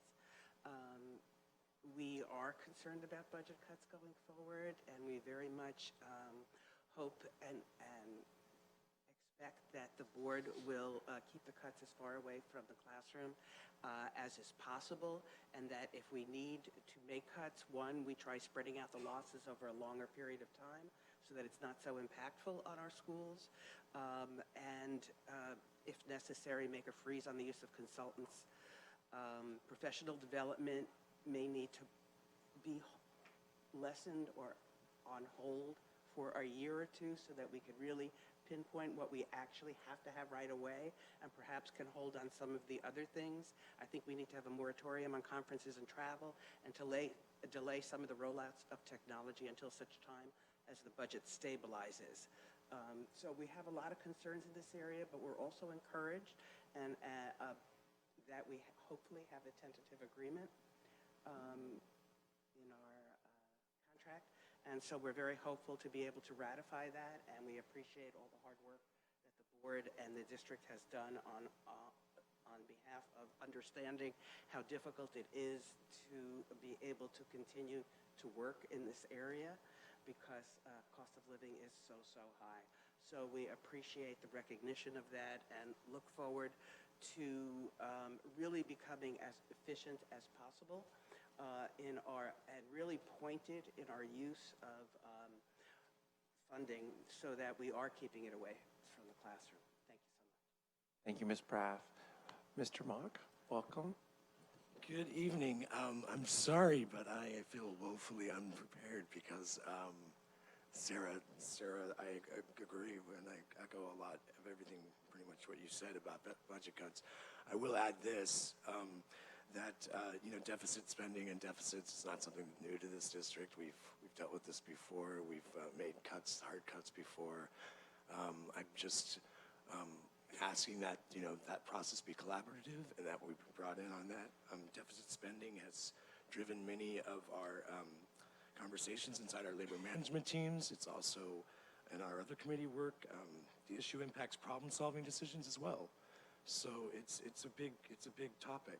It's also important that SEIU be included in the more in-depth discussions that are happening that take place around budget cuts. And I would like to be updated and informed on a more regular basis moving forward as it pertains to cuts and how that might look. I do agree with much of what my colleague said, Sarah, about how to go about making those cuts, and I think that those are all good ideas, and I think should be looked at as well. So now to the easier stuff, the lighter stuff. Negotiations are ongoing still, but we can see a light at the end of the tunnel, I promise you, and it's coming. We did meet last on December 6th. We will meet again on, is that true? Did I get that date right? December 6th? Is that 9th? 7th, okay. I said 7's the lucky number because then we're the 9th. Okay, so somewhere in that week. So we met on the 9th and we will meet again on the 7th. Also, our labor, on the 7th of January, that is, of course, after the holiday. Let's see, so our labor management teams, they're scheduled, all of them, transportation, special education, and our maintenance and operations facility teams. They're all scheduled to meet next week, where I'm confident that we will get very little done, as most of our minds have been drifting to vacation well before our bodies will. So we will try to at least tie up some loose ends into a package that we can then unwrap when we return, and we are all better and feeling nicer and bushy-tailed. And with that, I'll just end tonight by wishing all of you a very peaceful and restful, holidays season. And, okay. Oh, how dare you. So I'll just end by saying, thank you very much for your service and your continued service. I've gotten to know you very little, but the time I've spent with both of you has been fun and encouraging. And I know that if my predecessor was here, she would have great things to say about you as well. And so with that, I'll just wish everybody a restful holiday season and a happy new year. And we'll see you all on the other side when we're all unwrap this stuff. Thank you, Mr. Mock. Colleagues, there's no superintendent's report this evening, so it makes us, brings us to item 8, which is our consent calendar. Is there a motion from the dais? So moved. Moved by Mr. Keen, seconded by Craig. Comment, Ms. Leon Vasquez.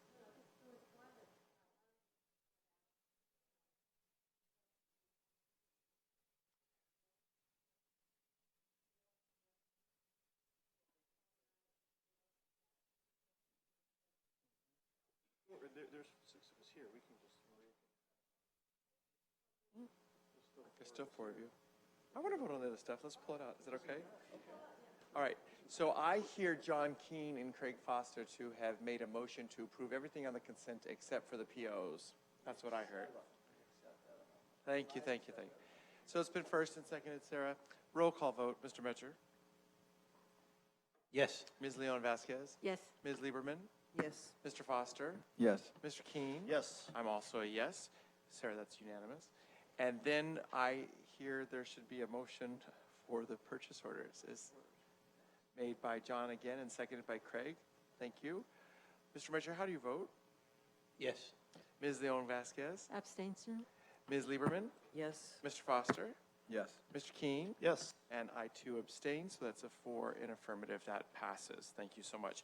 Colleagues, this brings us to our one and only discussion item for the evening, which is item 10A, which is the discussion of board policy and administrative regulation 5117 on inter-district attendance. We've given ourselves 40 minutes for this conversation this evening, and John and I have asked that after the staff give its report, and you'll see that there is a recommendation from staff tonight, that we allow each member to speak his, her, their mind about, pose questions, etc. And then I'll do my level best to try and see where we're at and what direction we're giving to the superintendent. So while Dr. Kelly's getting ready to present the item, normally we will bring this item to you on a yearly basis because it's a time to really look at our district transfers, inter-district transfers. But we are now what we call a community-funded organization or basic aid district. And there are some things that regarding basic aid that we have to, being a community-funded program, that we have to consider. For example, in the basic aid, the implications of our operations that we need to secure a higher reserve balance in the state mandated 3%, which has implications on some conversations we'll have later on today when we present the interim from Melody Kennedy. It is actually recommended that 23%, it should be the reserve should be 23% of the recommended budget. That is much higher than what we normally used to. So that's something that we always to remember. And another implication is that we need to consider the implications of inter-district transfers in the overall budget profile. So that statement will make more sense once Dr. Kelly presents. Dr. Kelly? Welcome, Dr. Kelly. Good evening. Thank you.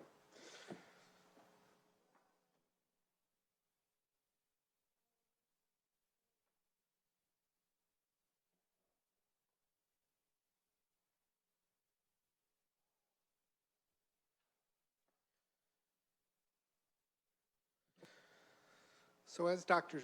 Drati said, the inter-district permit policy is something that we have brought before the board and reviewed with the board and received information from staff regarding the inter-district permit policy. So this is board policy and administrative regulation 5117. Just as a reminder, this is the policy that allows the district to accept students to attend a SMMA USD school if they reside outside of our residential enrollment boundaries. In order to transfer into the district, the school district where the student resides must release the student. They're actually the ones that issue the permit. We accept and approve and receive the permit. This allows the student to attend a district school. Historically, we have accepted students from other districts as inter-district transfers. When the district was a state aid district, revenue was a function of enrollment. The district intentionally admitted permit students in order to balance enrollment and augment revenue.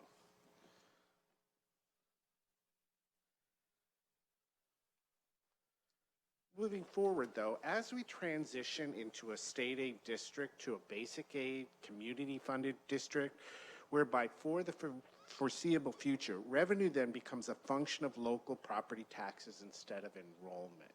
So that's a change in how we consider the acceptance of interdistrict transfers. So the discussion about permits that we usually hold this time of year has implications that did not exist in prior years, specifically relative to our change in status to a basic aid or community-funded district.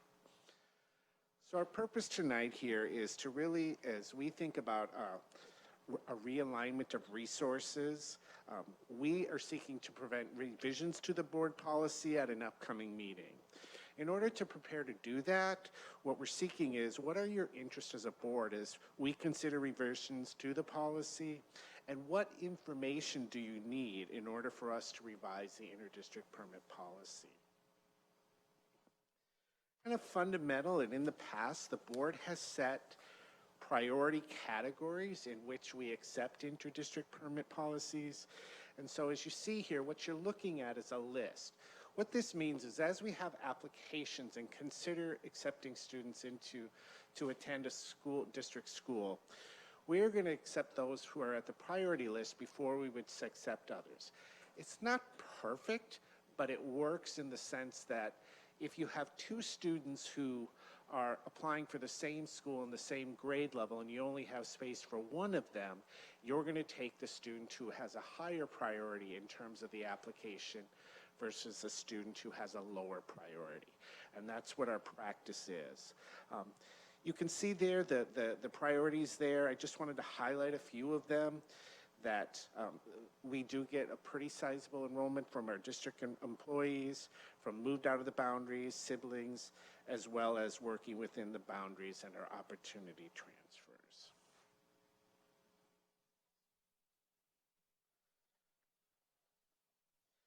So as we consider the interdistrict permit policy for next year, and we think of this in terms of the context of a basic aid district where the revenue no longer is tied to enrollment, but we are a basic aid. We're really thinking that we really are looking at that the revenue is not, more students isn't going to increase the revenue, it's going to stay stable. And so as we think about that, we are recommending that two categories be eliminated in the policy or some kind of adjustments. First is the opportunity or the other category. This category allows families that really just want to come to an SMM-USD school. They don't fit in any of the other categories. So it's the lowest one on our priority list. The other one is working in the SMM-USD boundary categories. Again, those are families, they are not employees of the cities of Malibu or Santa Monica, but they work somewhere within the district boundaries. And families have taken advantage of the boards having that as a category to be able to enroll in a district school. So kind of based on this district, the direction and the comments and questions you'll give tonight, we'll present a revision to the board policy and AR either in a January or February meeting. But this is really your opportunity to give staff direction in terms of what you'd like to see. What information do you need? What do you want us to consider as we potentially revise the policy? And what do we need to know as we do that? I'm going to go to Maria first. I just have a clarifying question. Is it all right with the board? I just want to make sure that you're okay with what John and I had intended. We'll let each member go through and speak their mind and give information, ask questions, and then we'll try to bring it all together and see what the direction is. Is that okay? Yeah, so we can go, but we'll start with you, Maria. You can go first. One thing I wanted to just make sure that I'm just going to mirror back. So as we start the conversation, my colleagues, that when you're giving the background, I was thinking of someone who might be a lay person or somebody who doesn't know, or as we had said earlier, although it's not an acronym, but it's not acronym, but it's still jargonistic when we talk about the background pertaining to permits. Would it be fair to say that we were once in a position where we wanted to bring students into the district to help us meet our, well, Yes. to pay for things? Yeah, so part of that was the board had an interest in terms of ensuring a particular revenue level in order to ensure kind of the programs that were in place. And so by doing that, as the population may have changed or adjusted in Santa Monica and Malibu, by taking students from outside the district, they were able to kind of match that to a desired revenue limit that they wanted to achieve. That is no longer the case as we move into a basic aid district. Having additional students is not going to increase the revenue.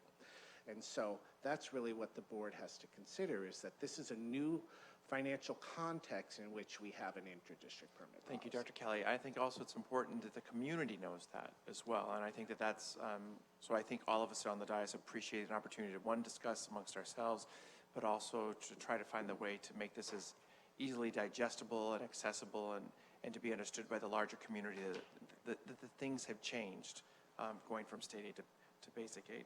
And then the last clarifying question I would ask is that just very clearly what you're recommending tonight, Dr. Dradi and his team, your team, is that the two areas that you've identified as priorities 9 and 10 be eliminated. Is that correct? Correct. All right, thank you. Maria is first. You speak out loud what those are? Oh, yes, thank you. So the priority, if you're not seeing the PowerPoint. Yes, because I think maybe the cameras are on the screen, hopefully. So priority number 9 is working within the SMM-USD boundaries. Again, noting what Dr. Kelly said, this does not mean a person or persons who work for our school district, the city of Santa Monica, the city of Malibu, or the Santa Monica College. And then priority number 10, opportunity. That's the 10th of 10 priorities.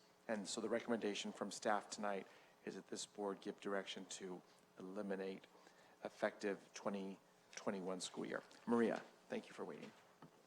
Thank you, and thank you for the report.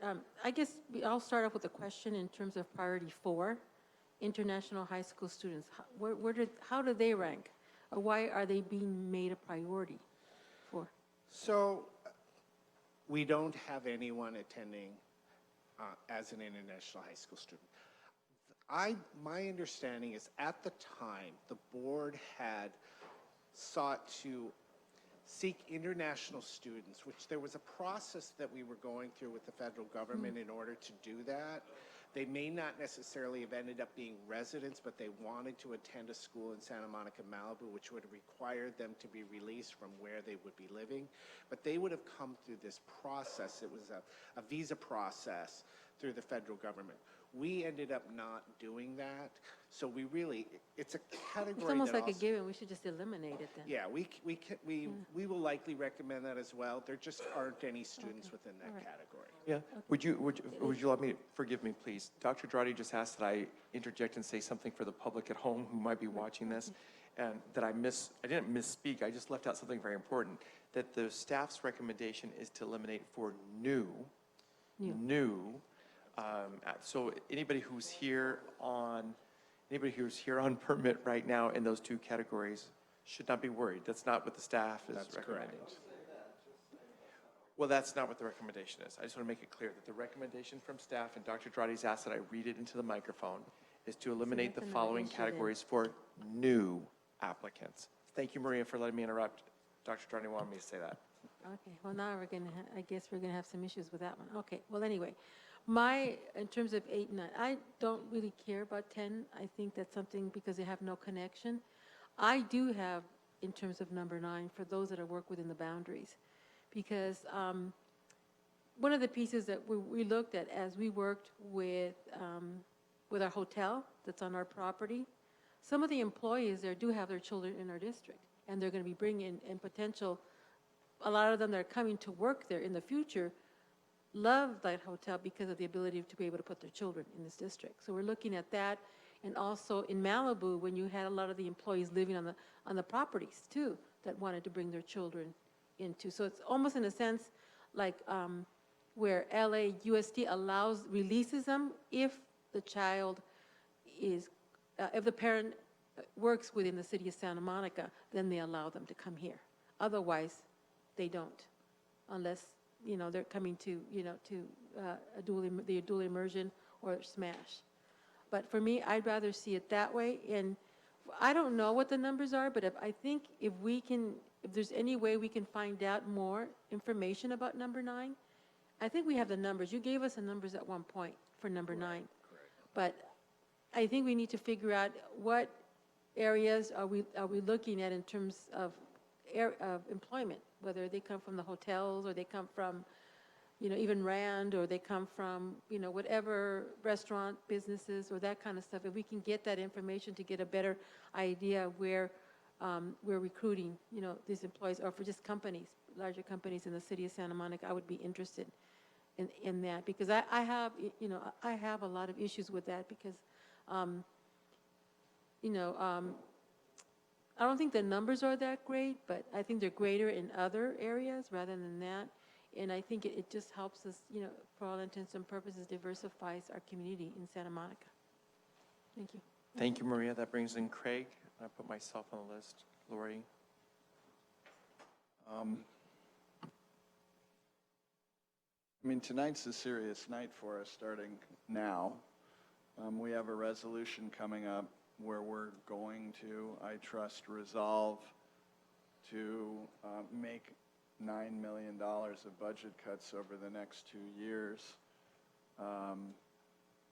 or perhaps a different period of time, but immediately, soon.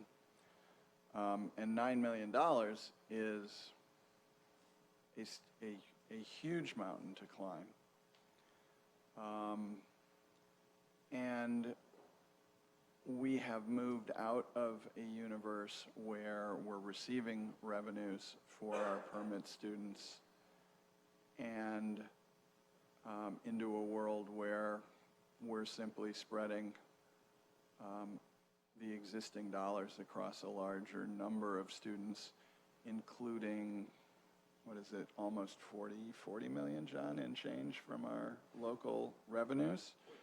42, which comes from 2 sales taxes that our residents of Santa Monica have passed, parcel tax that the residents of both areas have passed, and you know, joint use agreements, most notably from Santa Monica. So we receive not only a fixed amount of money from the state, but we received a whole lot of money from the residents of these towns, not to mention the entire structure of school districts in the state is designed that a school board such as ours oversees the education of students in a particular neighborhood, a particular governmental area, Santa Monica Malibu School District, which has defined boundaries, and that's our responsibility.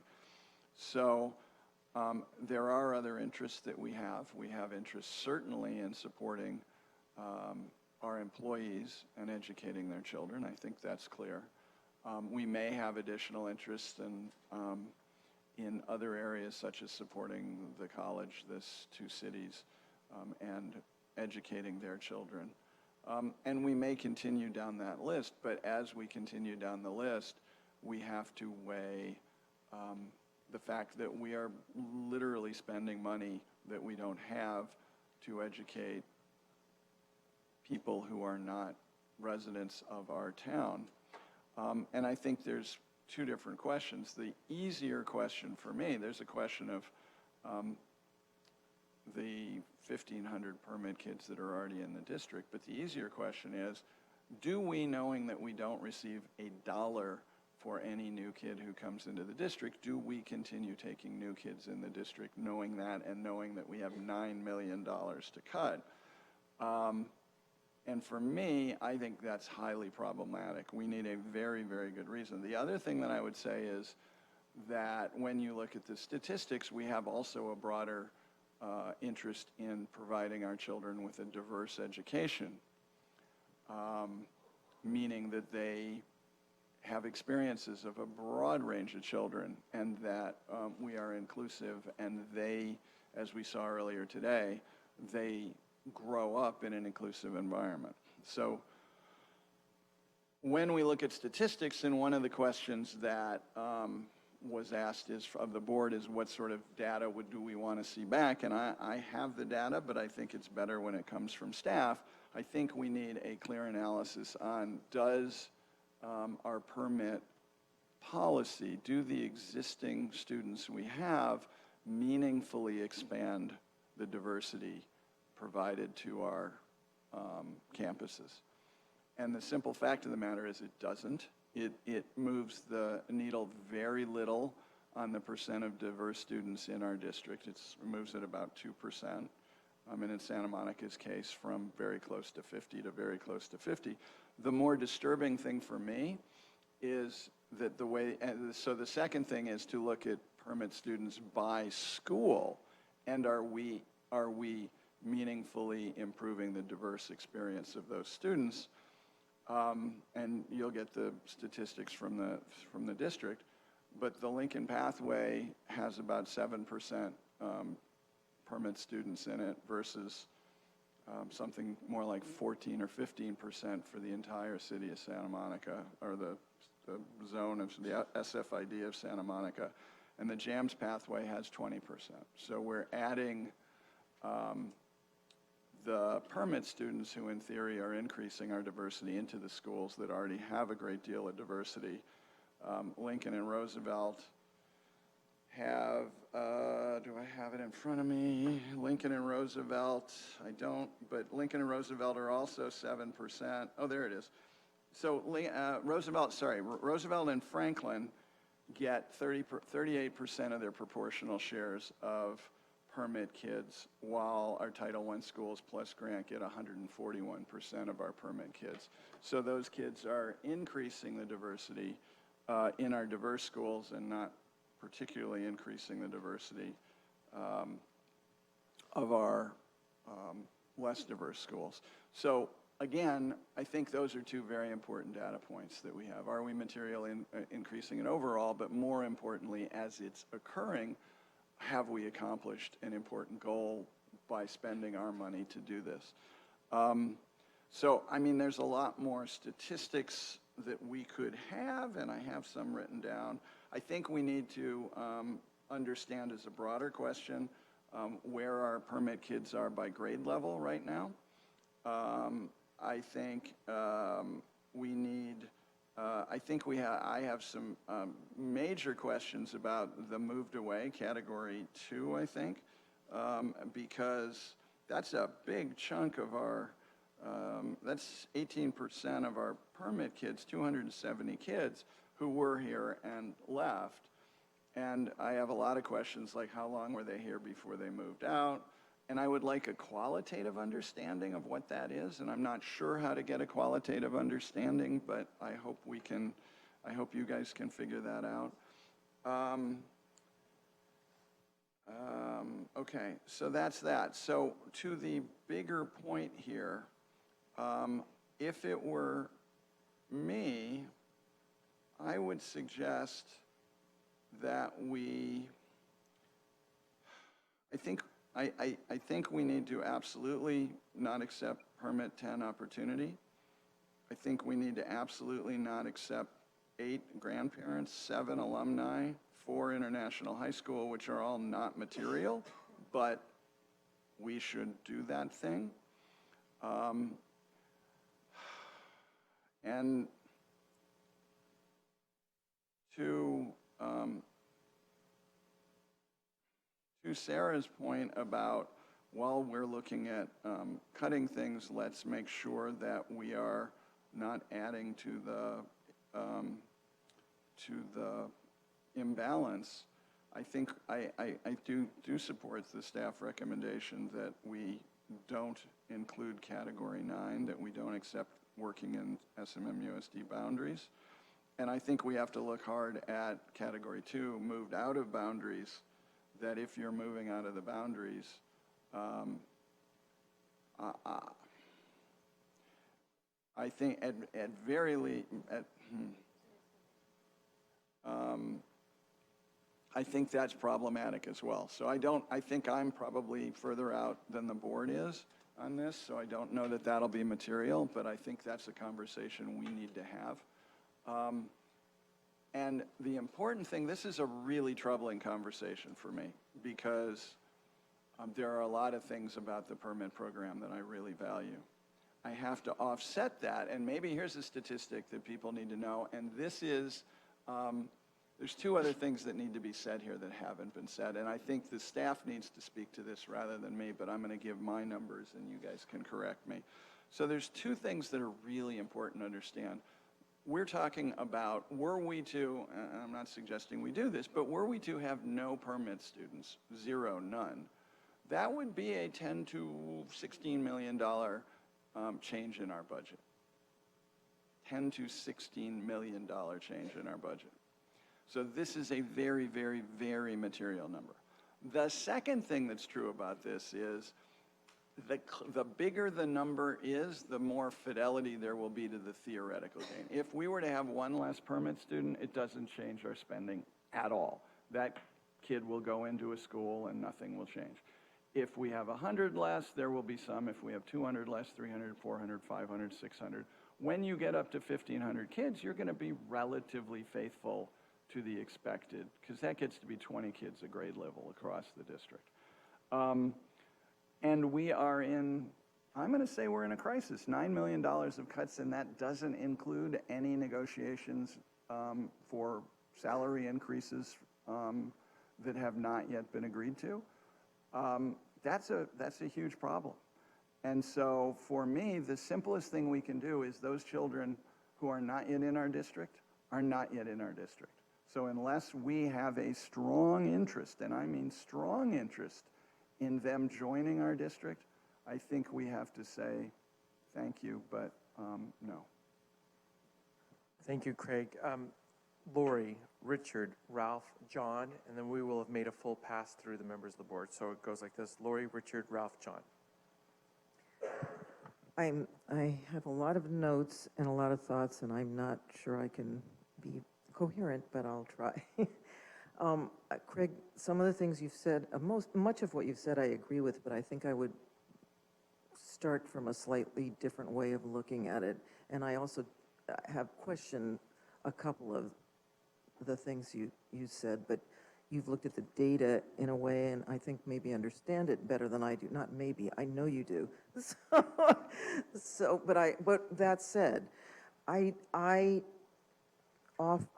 totally believe that this is a very important discussion in light of what's going on with our budget, but more importantly, it's a conversation that we would responsibly have to have as we transition to basic aid in a different way of funding. So those two things make this conversation necessary. I do think that we all have a lot of questions, and I'm going to try to lay out some of mine. And I brought this up earlier, and I'm not really sure, Dr. Dradi and Dr. Kelly, what your answer is to this. But I have been thinking about whether it might be worthwhile to consider freezing all permits in categories other than district employees, SMC employees, city employees, and maybe siblings, though that ties into the conversation about the existing permits, which are also, there are two different conversations about the students who are already in our schools, transfer students, and students who could be in our schools. And so I feel like the discussion needs to start with the ones going forward, which is what I think you were trying to start us with. My concern, and the reason I want to consider freezing this, is that I don't in general think it's the best approach to just lop off particular things without looking at the whole and seeing how different things relate to each other. And I also just want to say, in general, I think this is incredibly difficult because I think, as Craig was alluding to, and said it in a different way than this, we have different goals and philosophies in this district, and they are sort of, I think, crashing into each other in a way. We have to do something about our budget. We are now funded in a different way, and yet we have a lot of students already in our district who have transferred here, have been here for differing numbers of years, and we have to ask, what do we owe those students who are already here? We also have families like the ones Maria is referring to who work within our boundaries, and I not only am concerned about them, I would say that the whole category of working within boundaries, it's hard to say that a lot of people who fit within those categories, if we were to break down all the data and see what the profiles are of everyone, which I don't think we'll be able to do to the degree we would want to, but a lot of these are people who have worked here for a long time. They will work here for a long time. Arguably, for instance, those people are part of what support this community. They work for businesses that pay taxes to the city. The city gives us money. They work in people's homes, and then those people who employ those people pay property taxes, which support our district. I'm not saying that we don't have to look at this. I don't mean to be saying that. I just mean to be saying that this is a more complicated discussion than just, well, let's just lop these off, for me anyway. We talk all the time about valuing diversity and social justice. I mean, those are at the core of what we care about. And I think that if you start to combine natural declining enrollment, what the figures, I just think this is my thought anyway, Craig, to the way you describe the statistics. While currently when people permit into the district, they end up at the schools with the openings. So those tend to be the schools on the south side who have, most of which have higher enrollments of non-white students. I think with declining enrollment, that won't necessarily be the case, because I don't think all the declining enrollment is going to happen on the south side. It's going to happen probably all over the place. And so then those permits might move into less diverse populations of students. So I don't think it's fair to say, I'm not sure it's accurate, though I'm only questioning it because of that and the gentrification, which Oscar was talking about earlier in a different context. I just think things may look different, and we need to think about that. And I don't, again, to go back to the possibility of freezing permits, the biggest, what would be the harm, rather than eliminating categories all right away, we'd be able to consider such things even as the fact that if we eliminate those two categories that are proposed forever, Malibu will lose almost all of its diversity, and it is going to decrease the numbers of enrolled students in Malibu in a way that's making, ultimately, along with natural declining enrollment, going to make programs harder to offer out there. So I'm just saying these are some of the competing concerns that we have to have. So I also want to look at the category, I do think we should look at the category of moving outside of the district. And while our board policy talks about those permits,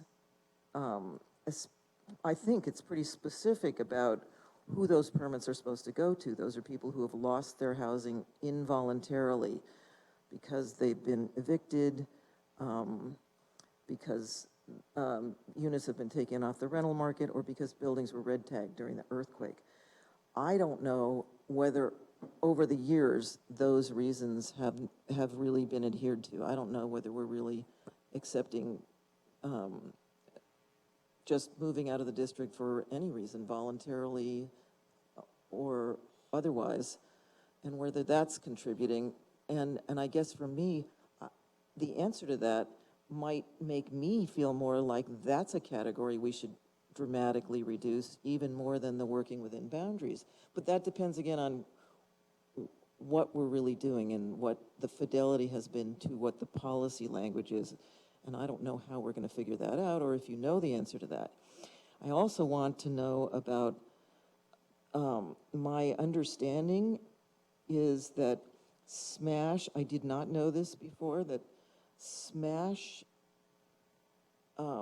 if you're a resident, your application to go to SMASH is not given priority over applications from the outside. And while I know that was true a long time ago, I didn't realize, if that's still the case, that it is the case.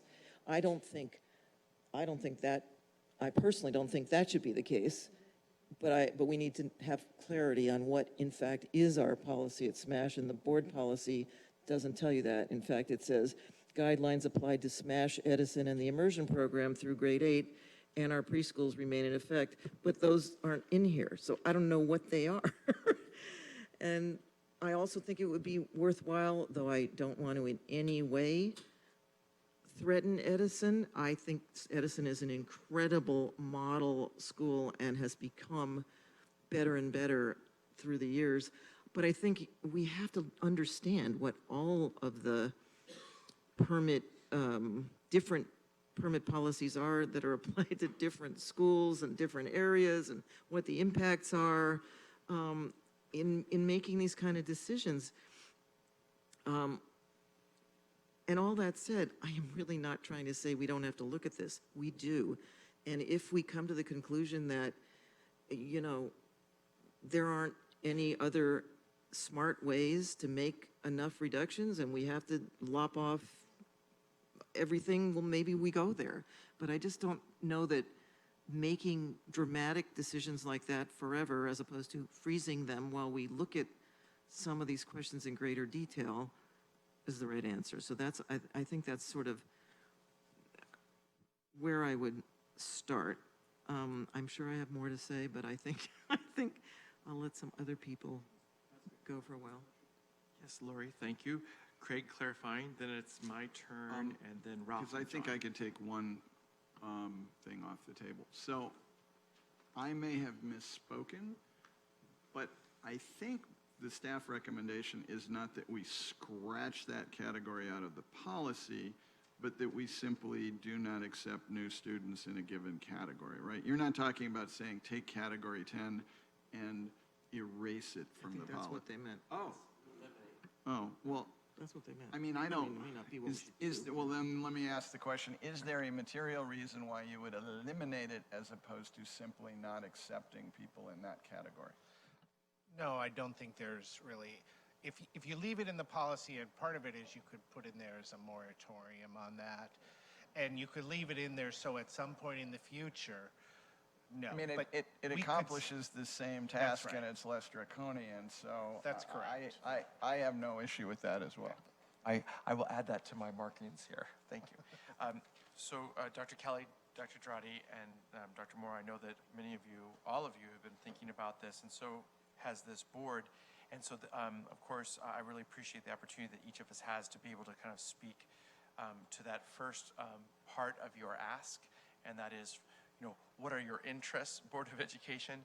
And one of the things that I am absolutely confident of is that this board shares the same values pertaining to kids and diversity and equity, which is, I think, something I think you've already heard and you'll hear as the night unfolds. So from my perspective, I want to share that this is a tough one. And I've articulated this to a couple of my colleagues, and particularly to Dr. Drotti. First and foremost, I want to say that I have a perspective that kids who are here need to stay here. So kids who have been accepted into this district on permit, and if he, she, they continue to meet the requirements or the specifications or whatever we call them once they're admitted, that be the case. I just want to share with you that I was a kid who went to Castro Valley High School. You oftentimes have heard members of our staff use it as a comparable school district for us when we've been looking at data.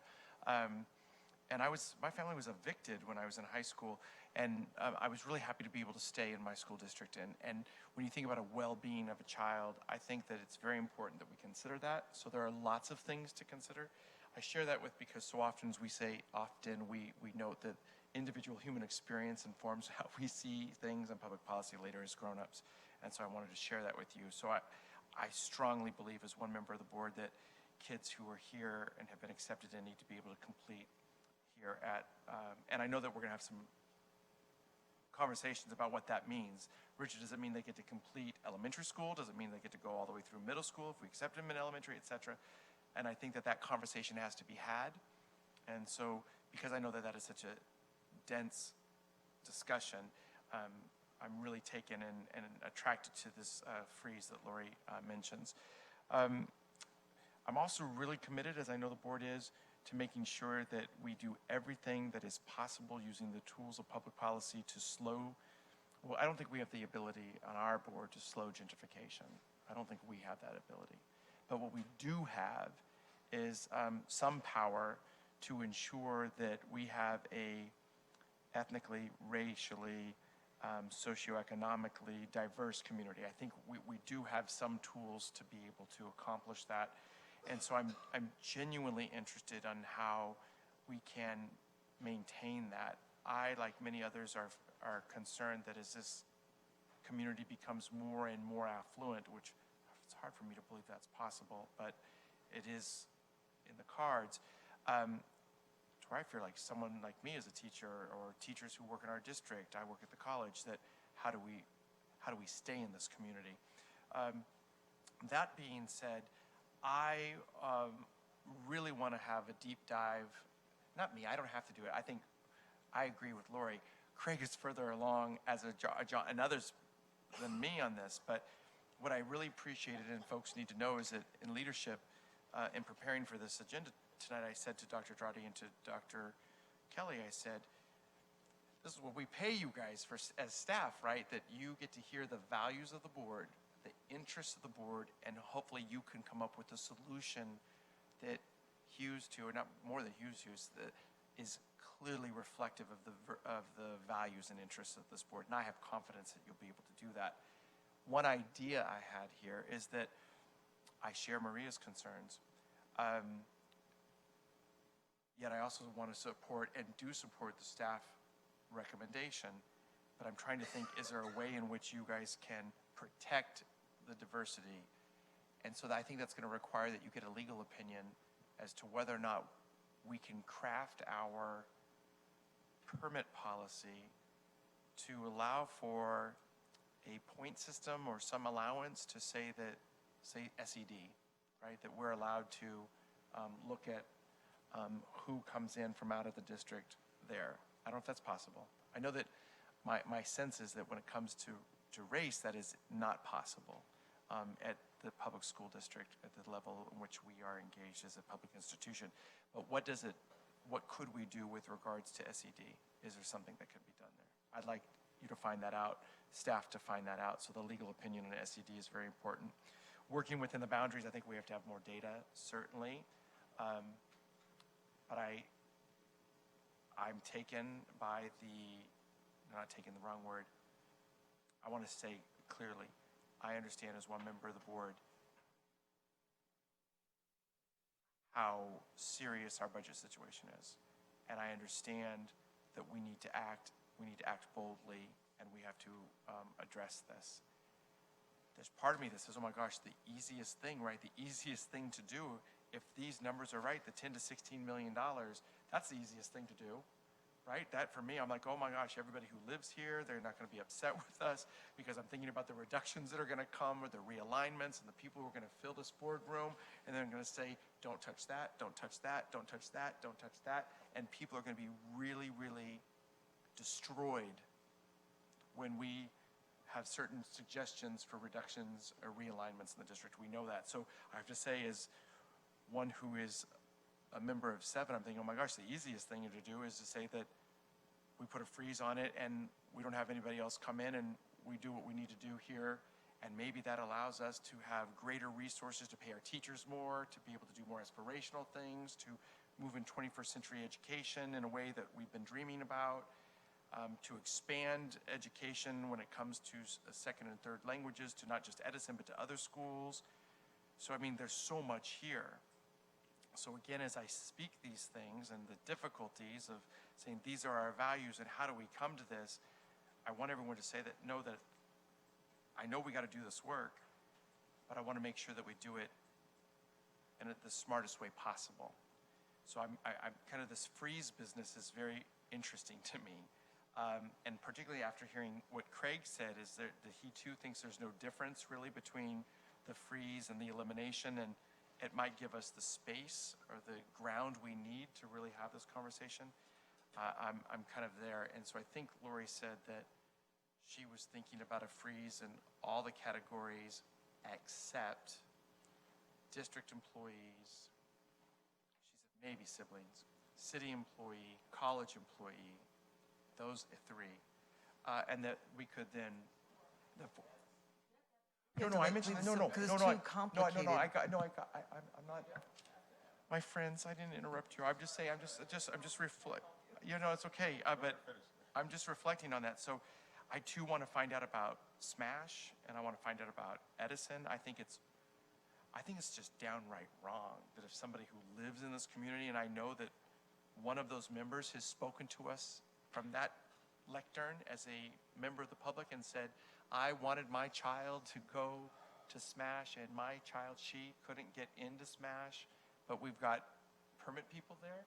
And she sent her child, the one, I'm not going to name that person, but I think many people in the room know, her child went to Franklin, great school, but she wanted her child to go to Smash. And she couldn't get her kid in because a permit student kept her child from going there. That's wrong. She lives in the city. She should be able to go to Smash. So I want that to be looked at. Working in the boundaries, I already mentioned that one, the legal opinion, SED, the freeze I'm interested in. Craig's argument is a very strong argument on the $10 to $16 million. I want to be able to find out about that. But I really want folks to hear me say, as one member of the board, I believe the kids who are here need to stay here, kids who have been accepted, and I don't want to pull the rug out from under them. I think those are all my various points. Now it goes to Ralph and then John. Thank you. This ties into obviously the budget discussion that we've been having, which is larger. We're going to come back to tonight. Reflecting on this policy certainly and taking some actions can help us bring our programs in line with our financial resources. It's not a panacea. If you, in looking at some of the numbers and working off of the way Mark had done research and presented to us what you might save per student, how much, and it's not like, okay, we have that much more money, it's the same amount of money. It's just, this is about how much money we may have, additional money we may have, as a metric to educate a child. So the state says you get $9,800 or something. We're at above that now. We're at 12.5. Let's say this could get us maybe up to 15,000 if you. But it's not, that simple as it's been said. As Craig said, if you take 10 kids out, there's you got a few more dollars per kid, but what does that guarantee you? So at some point, if you're reducing the number of permits, then it goes into the category of how we determine the number of staff, teachers at a school, because we have a formula for that. So at some point, there would be changes at some schools, and you don't know where that would be, and it would say, oh, okay, so now there are going to be some fewer positions at particular schools. So, the maximum it could be, I think if everybody were gone, would be about $10 million, I'm sort of estimating. But you're not going to get 10, you're not going to be able to do that for all of them, because at some point, when you reduce beyond a certain point, you're going to have to, there are going to be certain programs that are going to become potentially jeopardized. Number of students that might be in the class, you're having a foreign language at the high school, some other kinds of programs where we might have programs. So, this can help us a long way if, depending where we go. I think I really appreciate the conversation about doing this in a mannered way over a period of time. So the freezing versus eliminating, it can be very effective. It's a good policy because it allows you to come back over time. You may just keep it there, but at some point you may say, well, let's eliminate a category because for over a number of years, we have frozen it. Doesn't seem to have a negative impact. It's given us some flexibility. So, I think that's a measured way to look at this stuff. So, and we're talking about for next year, potentially freezing categories 9 and 10, working within the boundaries and the opportunity, which is about, I'm going to guess, 70, in the 70, student range is typical over a number of years. But after 2 years, it would be double that and then triple that. And that's when it may have some, potential impact on enrollment and what we have to spend per student. But as has also been said here, I look at this part of it, we're not a district, a suburban district or a rural district. We're sort of separate from, where we're sort of separate. We're an urban district. We have partners, which are, the city and the college. And as we've been talking about to some extent, that you can look at it bleeding over to people who work here. We have a strong, let's say, hospitality industry in the city.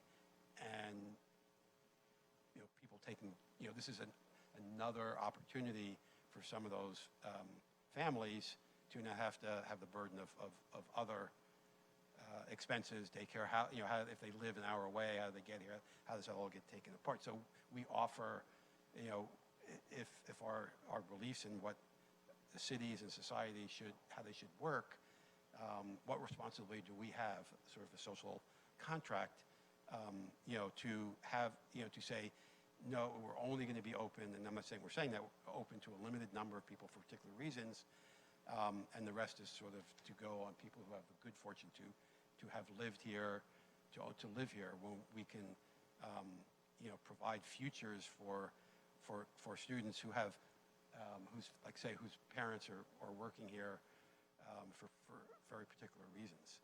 So I think we have to be careful on all of these, and the freeze situation gives us an opportunity, to really evaluate all this. I think, Richard, your comment about the SED, I'm pretty confident. I mean, the attorneys can check it, but we've had these discussions. We can use, I believe we can use SED, socioeconomic status, as a way, to control to some extent, future permit students. You can look at the SED impact either on the district or on particular schools, and I think, which is part of our, it's in this same policy, in our intra-district permits. I believe and in past years we've said we don't have time to look at it now.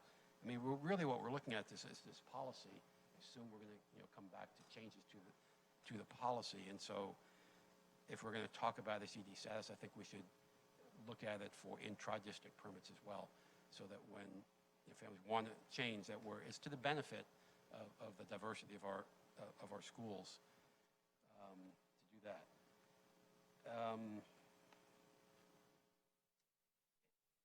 Another piece as we move on over time is a number of declining enrollment over time we've looked at, and I want us to be careful. The city council had a 4-hour item on Tuesday night talking about the regional housing needs assessment, which the city, will have a lot more teeth from Sacramento than it has in past years, will be for the city to figure out how to produce up to 9,000 housing units over the next 10 years. 9,000. It's typically been about 3,000. So there's going to be new housing because Sacramento is putting some teeth into it. Nobody knows what penalties will be, or there'll be a reduction in some funds for other programs, or somehow passing laws that demand it. I don't know what the, where the lawsuits are and all this, but I know in Santa Monica, we'll be building, and the second part of that is of that 9,000 in Santa Monica, 58% of it is supposed to be affordable. Doesn't mean, which includes workforce up to, let's say, 120% of median income. So there's going to be, several thousand units, up to 9,000, let's say, built, let's say 5,000 to 9,000 in the next 10 years. Some of it will be family housing. It's a problem because we're looking for ways to help us out of our financial jam. And this can help us, as I say, but to jump into something and then have other issues come up will create more problems later on. So let's be realistic about what our desires are, and that the future may change some things, and particularly here, if there are significant increase in affordable housing through Community Corp or other groups, that will bring families and students into our district. So it's a related issue, in the long run, of changes that we make in facilities. Mark, in the policy itself, in C3, the involuntary loss of housing, do we need to say anything about homeless students in there? I know, there's law on it, but I'm just asking if... It doesn't need to be in this policy because under the McKinney-Vento Act, homeless families, students who were attending our school and become homeless, they have the right to stay in the school of origin. That doesn't require an inter-district or intra-district permit to be able to do so. So Okay. It doesn't need to be in the policy. And I said in the approval process, and B1 talks about intra-district permits.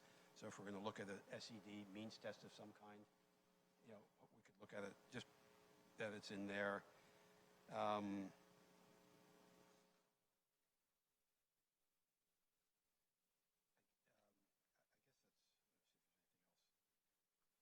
So I guess agreeing. I think we're mostly agreeing on a measured approach to this, to make sure that we don't inadvertently hurt people that we don't want to have impacted in a negative way by this. So that's when I guess the opportunity category, which I can't figure, is sort of anybody else. And when we kind of started, that category has increased a bit, I think, and why. So I don't really have a problem with that, but again, let's reflect on it and really be sure, because if you're working here, you're a number 9. And then I think the number 2 category moved out of the district. There are a lot of those students who we would grant those permits to in the current policy, and I don't, moving on. But there are some people who are here for a while and then they move out by choice, totally by choice, moving to a similar type of community, whether it's the Palisades or Culver City or whatever, and to say, well, we'd love our kids to stay where they are. And so that, we should think about if these are moves by choice, and how many that might be. So there's a lot of data to look at. And I want to thank you, Mark, and the staff for putting all the data together that you have, that you've given us over the past 2 months or so, starting with the new permits and then looking back, and you've really given us a lot of data that's been really helpful, I think, to understand what the issue is all about and how we may look at it. I'll stop there. Thank you, Ralph. John will be the last speaker, then I'll see if I can pull this together. John. Good luck with that, TJ. Yeah, so we've taken a discussion item. I think we've gone a little farther than discussion, but I will give my thoughts, and then I will give direction that I'm curious about. 1, we are embracing the reality of our new district status as basic aid, community funded district. Every student who comes in is supported for by the property taxes of the owners of Santa Monica and Malibu. That changes this discussion greatly.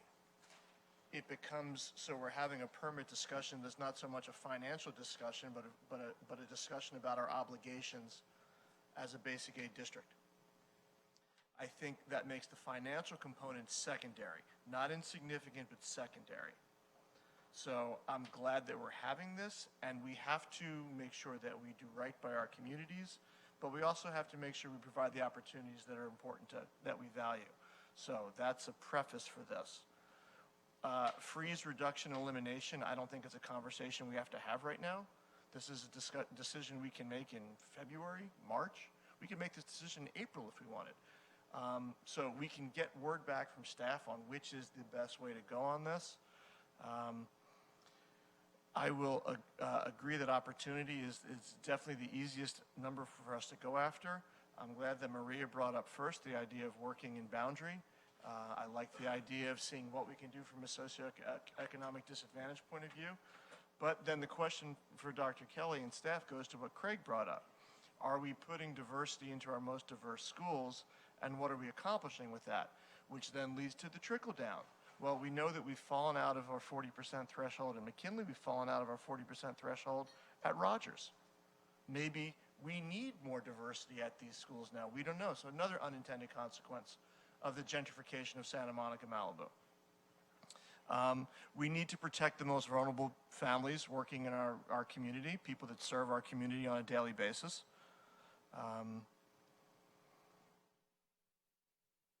And then the declining enrollment issue.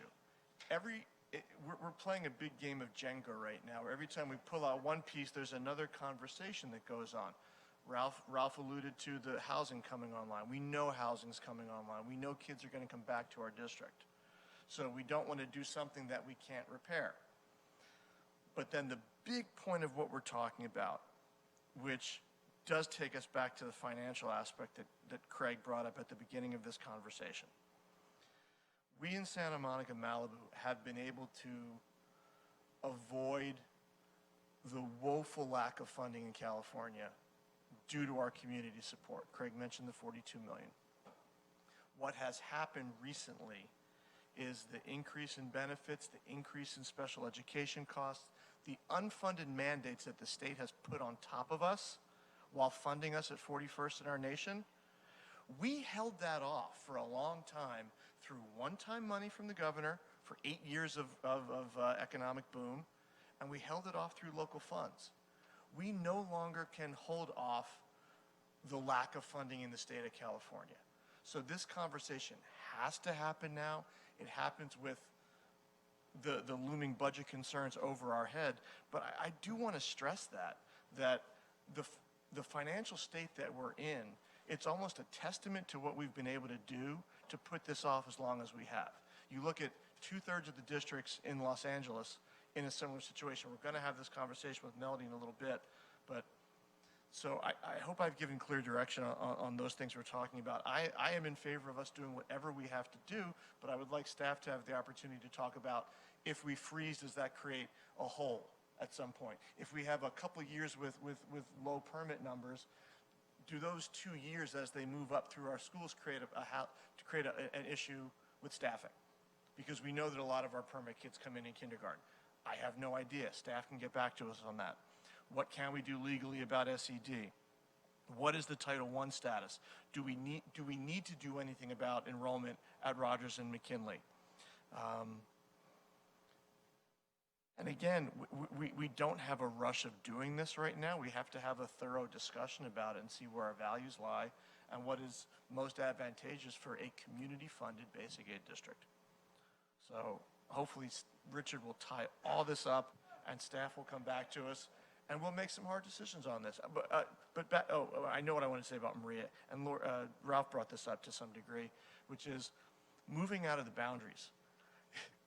It was intended as for Ellis Act. It says in our policy, Ellis Act. It's become such a huge number of our permits. It was never intended to do that. So that's something that we have to address. And I think it's number 2 because of that reason. Why is that the number 2 priority? So it gives us a chance to step back and address and make a wise decision. Thank you.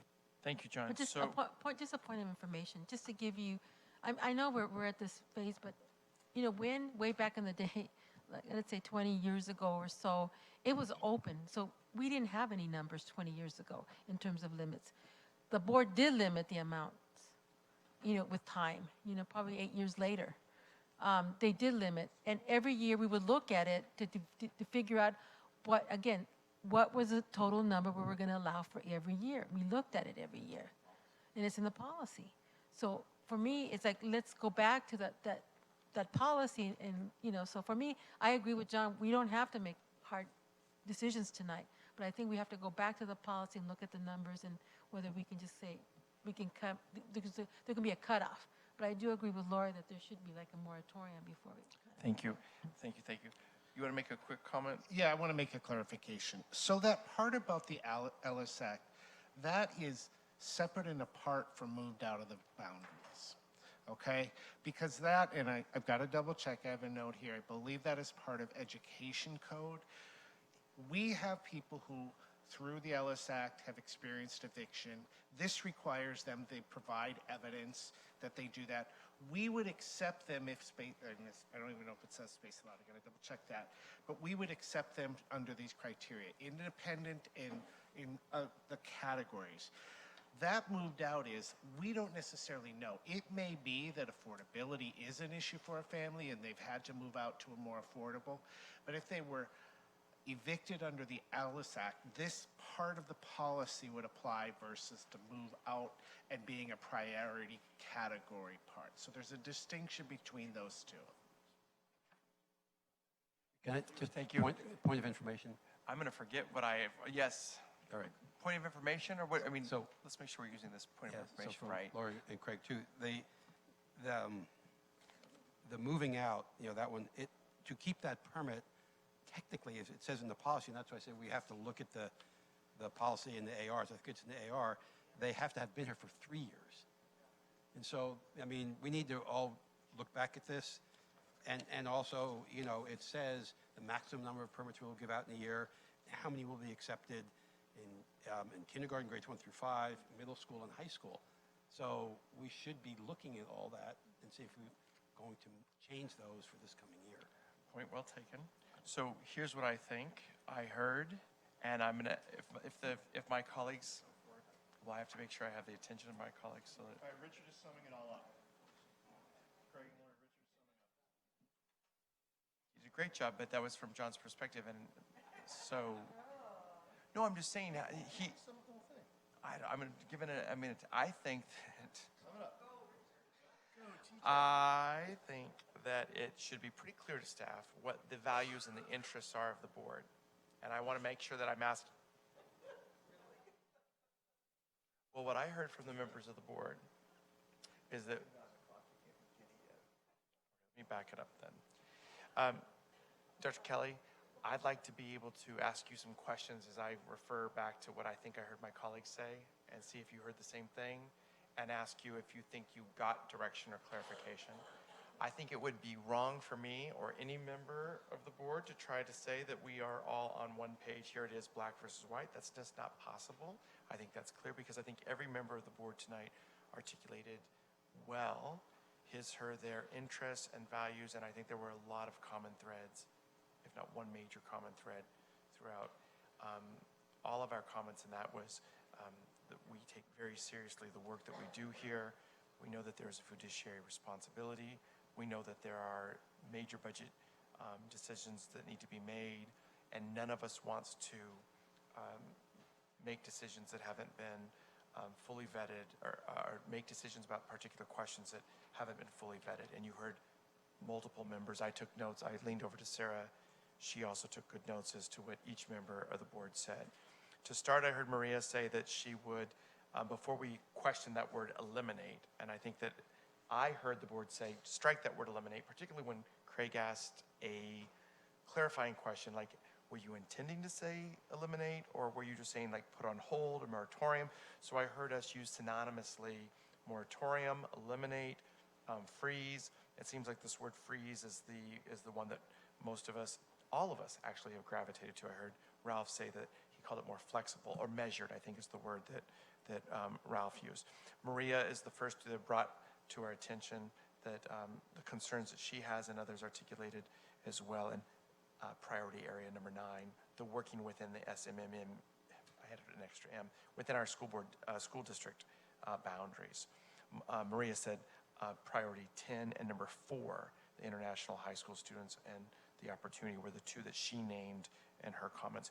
Craig did a nice job, I think, as did everybody else, but he spoke more about the interest in supporting our employees and city employees, college employees, but that this is serious and that there was a lot to be addressed here and that you wanted to look at to get more information about the demographics. And I think Craig is the one that first put into the conversation tonight about how some of our schools are accepting more of the permit kids, and that if we were using permits or wanting to hold on to this this idea that permits allow for us to be diverse, that we need to reflect on that, because we're not seeing that diversity placed where we need the diversity, right? So we have schools that are more white than they are of color, and those schools aren't the repositories, or that's probably the wrong word, or the schools accepting the beneficiaries of the diversity, right? I think you heard that as well. Lori had a lot of great questions, as did everybody else, when she articulated hers. And I did say to Lori before we went into this meeting, as I know that Dr. Kelly said, I'm going to need the copy of your paper of what you wrote out as your notes. And I would like to say to my colleagues that I know that staff would be welcoming of all of our questions, comments in writing, and it would help them. They have said that we should not hesitate to forward these directly to Dr. Kelly. Make sure we all copy Dr. Dradi and Dr. Mora as well, please. When we got to Ralph, I take the most thing about being measured away. John was like, we don't need to do this right away. We don't need to rush into this. But there are others who would say, well, maybe not rush, but we need to certainly signify to the community as early as possible that we're going to do some sort of change, that we're looking to change. And I did hear more than 4 members of the board suggest that there needs to be changes to this policy. What I would suggest to my peers and ask if you would be okay with this is that the direction, because we have our staff asking us for particular direction in response to their recommendation. I heard Dr. Kelly say that word eliminate could be, exchanged for freeze. I think I heard 4 persons from the dais say that they would support a freeze of all permits or permit priority areas except for 1, 3, 5, and 6. And Sarah's saying she heard that too. 1, district employee. 3, sibling. 5, city employee. And 6, SMC employee. Now, what I would suggest that we consider is that we're not making any decision tonight. It's a discussion item. But the direction could be to staff, would you please go back and consider what a freeze might look like in all areas save 1, 3, 5, and 6, those priority areas, and come back to us and tell us what you anticipate the talk of that Jenga game, right? Which blocks. We want you to do the good work you always do, and to say, if you're giving me the direction, us the direction to look at a freeze in all of the areas save the ones I just named, this is what we might expect. This is the timeline we might need to do these things, all with the eye on our budget as well. So I think it's really important, the comments made by Ralph and Craig. Craig identifying that there could be 10 to 16 million. Ralph saying this isn't necessarily new dollars, but however he said it, it's right. And Craig said you can't just eliminate 1 or 2, you got to go big in order for this to be meaningful. So could we say that the direction is for them to come back and present to us a plan for consideration on a freeze of all but those 1, 3, 5, and 6? It doesn't mean we have to do anything right away. I think I heard 4 members in favor of that. I'm in favor. Craig's in favor. Lori is shaking her head yes. Maria's yes. I've counted to 4. Sure. It just as a friendly addition to that, I would also like staff to analyze the working in boundary category a little more closely to see the impact on enrollment in Malibu for sure, to see the impact on SED families, to see hotel workers, restaurant workers, people that have been integral members of our community who we do not want to cut off from our schools. Really to have a stronger analysis on the, as well on the moved out of boundaries, because that's a large category. We need to, not willing to say come back with a freeze on that because we really don't know its impact. Well, this is what I want to ask friends. I think I counted to 4, and I want to ask Dr. Kelly now. Dr. Kelly, there's 4 members of the board who would like what we just articulated, and Sarah has got that in our minutes. But I also hear other members of the board wanting to know, can you make sure you get us all of this other information of the things like what John just articulated, what Ralph just articulated? And would it be all right, Dr. Dradi, if this board were to send you in writing questions, all of the things we want to know more about this, but that when we next see you, when this next returns to us, we'd like to see a freeze plan with all items save 1, 3, 5, and 6, and for you to give your best insight into what that would mean for our district. Do you think you understand the direction? Yes. Yes. Thank you.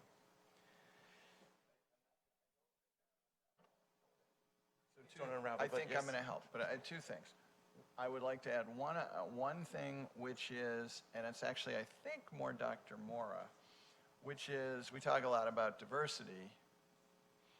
If you go from 45% to 50%, is that diversity? I think there's actually research about what constitutes an appropriately diverse environment. I'm sure it's a big range, but I think it would be helpful and then to relate whatever that, so in other words, we have an interest in diversity. I think it is entirely reasonable to look at ed services and say, so because it's for educational purposes, right? So what is optimal diversity in our schools? What would that look like? And I don't expect a single number, but a range of things across a range of diversityness.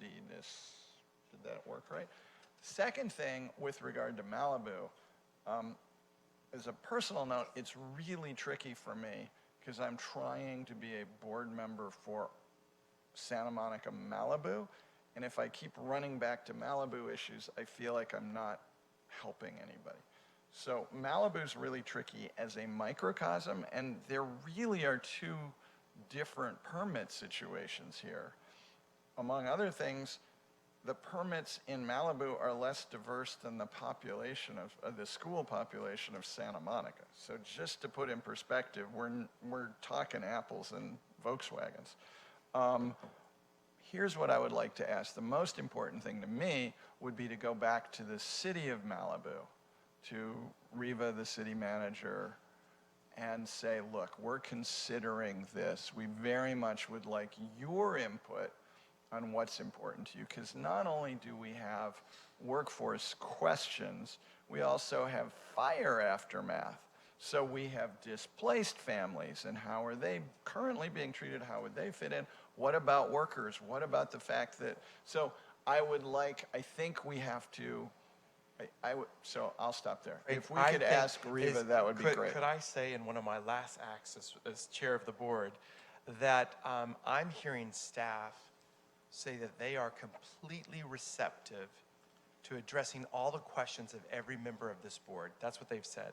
And what they've, so we don't need it to be a part of the direction in the sense per se I think we have the direction about the freeze on the items to save that, but then Dr. Dradi is saying to me, what would be an appropriate time for this board, for staff to say, when do you need to get the questions to him? So what do we think about the timing to get all of our questions to the superintendent, which that could be one of them, talk to Reed, right? Before break. So is everybody on the dais okay to say we could get the question, not the question? Just the questions. Just the questions you have that you want to be addressed. Start of school, Maria?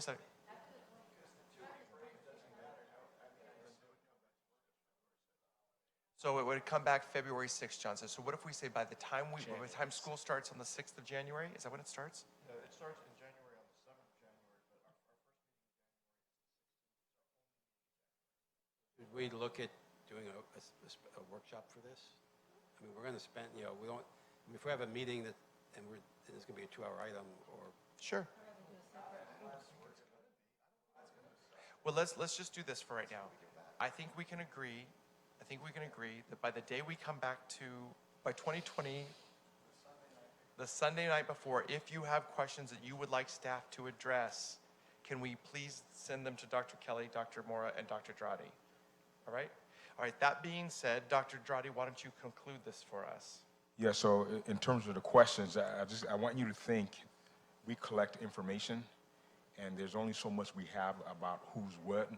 So I guess kind of be judicious in your questioning, so that because we don't want to be trying to chase something that's we're not gonna find anything to. So that could be a huge waste of time for you and us. So just think through your questions very carefully. Thank you very much. Thank you, Dr. Kelly. I do want to acknowledge Mrs. Brown and Ms. Curry who are here tonight. They're the ones that are processing these applications, and if you've ever seen them doing it, they've got applications all over the front. It's a giant puzzle, and they're really, they invest a great deal of time in doing this. So I want to thank them for staying and hearing the conversation of the board and for coming out tonight. So And thank you. And I do want to say that according to Tara, regarding SMASH, the only permit kids who may take a spot are teachers' kids. No random permits are taking spots over residents for SMASH. So that came in. So we're going to figure that out. All right, Dr. Kelly, thank you. Thank you. All right, now we're turning this meeting over to Miss Sarah.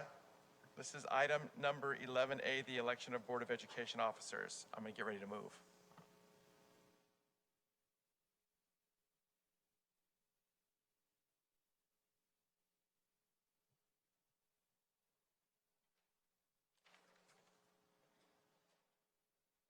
Okay, we are now on the annual election of board officers.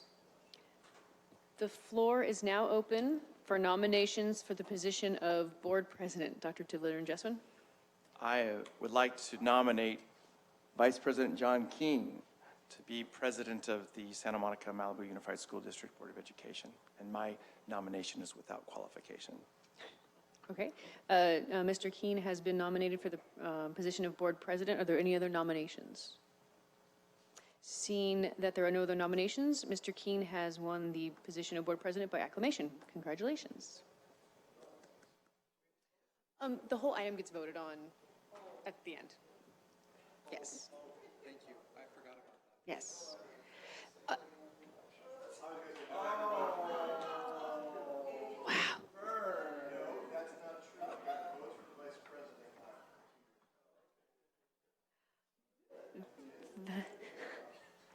The floor is now open for nominations for the position of board vice president. Mr. Foster. Okay, Lori Liebman has been nominated for the position of board vice president. Are there any other nominations? Seeing that there are no other nominations, Ms. Lori Lieberman has won by acclamation for board vice president. Congratulations. Yay. You'll probably now want to vote on that, and then everyone else is going to change their seats.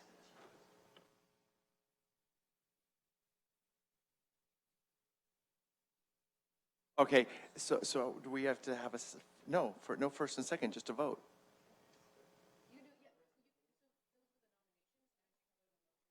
Is there a motion to approve the item? Thank you, Mr. Foster. Is there a second? Thank you, Mr. Metcher. This is a roll call vote. Mr. Vetcher. Yes. Ms. Leon Vasquez. Yes. Ms. Lieberman. Yes. Mr. Foster. Yes. Mr. Keene. Yes. And I am also yes, sir. That's unanimous. Yes, and we'll draw our numbers.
All righty, gang, we're back. We're back.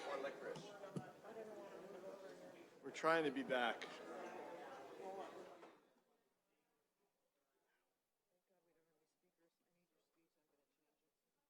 For what? The one you make. Oh, yeah. We don't.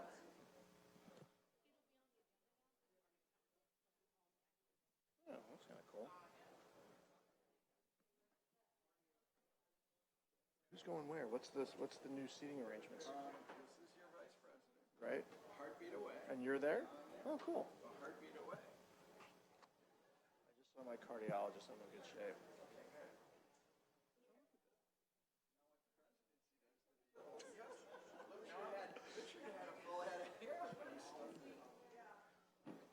Okay, we're going to pick back up with our favorite part of the year, which is election of annual representatives to all the things that we never go to. So 11B, annual representative to the Los Angeles County School Trustees Association. Last year was me, so I am happy to nominate myself to continue in that position. Do we have to go around and do a roll call on this, or just all in favor? Okay, we're going to do a roll call. I moved myself to be representative to LA County School Trustees Association. Lori seconded, so roll call vote. Ralph? Indeed. Maria? Yes. Richard? That's a yes. Craig? Yes. Yes. Lori? And I am a yes, so I look forward to continuing my duties with that august organization. 11C, election of voting representative, Los Angeles County Committee on School District Organization, which has been Board Member Foster. Any nominations for this position? Want to continue? Sure. I nominate Craig. Second? Can I second? Yes, you can second yourself. Ralph? Yes. Maria? This is to Richard, to Craig. Richard? Craig? Yes. Lori? Yes. And I am a yes, so Craig will continue in his role there. Nomination for CSBA Delegate Assembly. This, I think, was Oscar?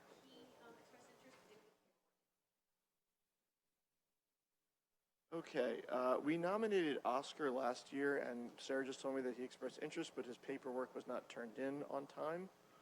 He is not here. We can nominate him in absentia, or if someone else is interested, is somebody interested?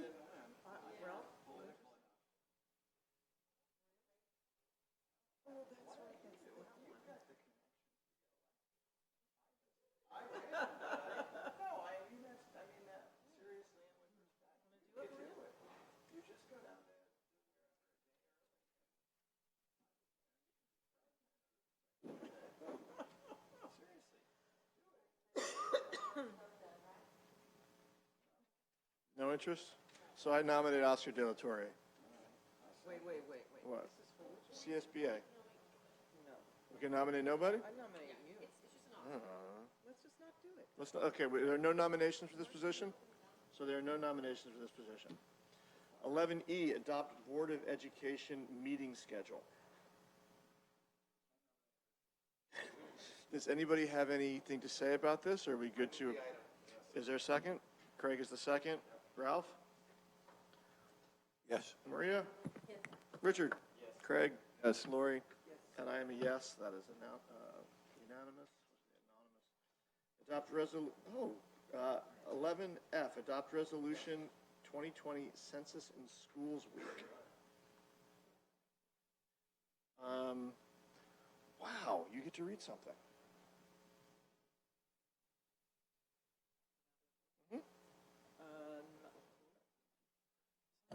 Now, therefore, be it resolved that the Santa Monica Malibu Unified School District recognizes the long-term effects of an accurate and complete census count for garnering much-needed resources for our state, and be it further resolved that we stand with all students, families, school districts, and county offices of education to be counted on the official census day of April 1st, 2020.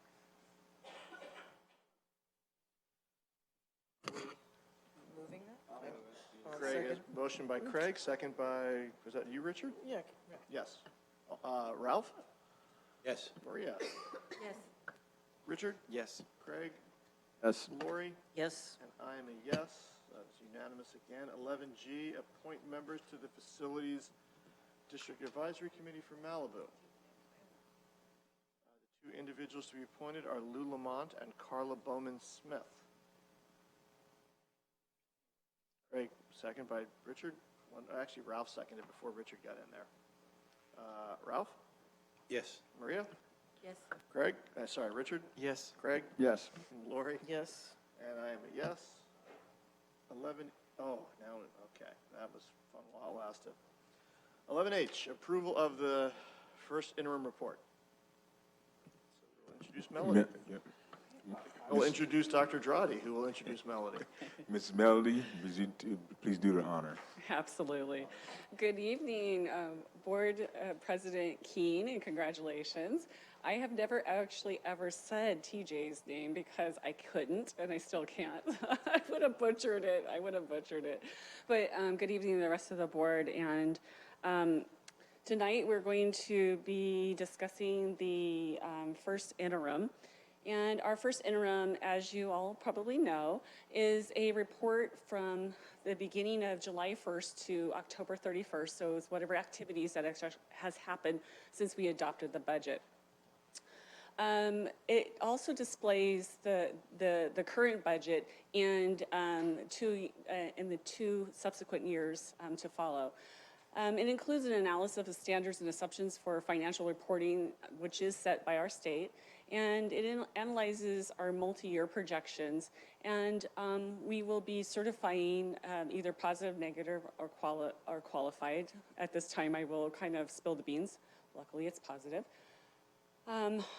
Let's look at our general fund here, and I'm looking that direction because my head seems to turn that way a little bit better, but I can't see the numbers as well, although I do have a cheat sheet in front of me if I have to do that as well.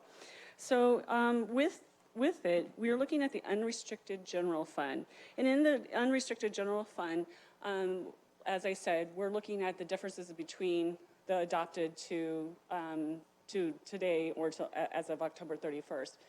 We've had an increase of $602,302 in our general fund revenues, and we'll talk about that in just a second of what those changes are. There has also been, our total expenditures have actually increased by $2.4 million over this period of time, and this next slide will actually give us some information as to what those changes are and why they actually came about. On the $602,000 for revenues, we're looking at an increase in Medi-Cal funding. Many times we don't necessarily know how much the funding is going to be, so we kind of set our sights just a hair bit low or try to set it where we believed it to be the year before that.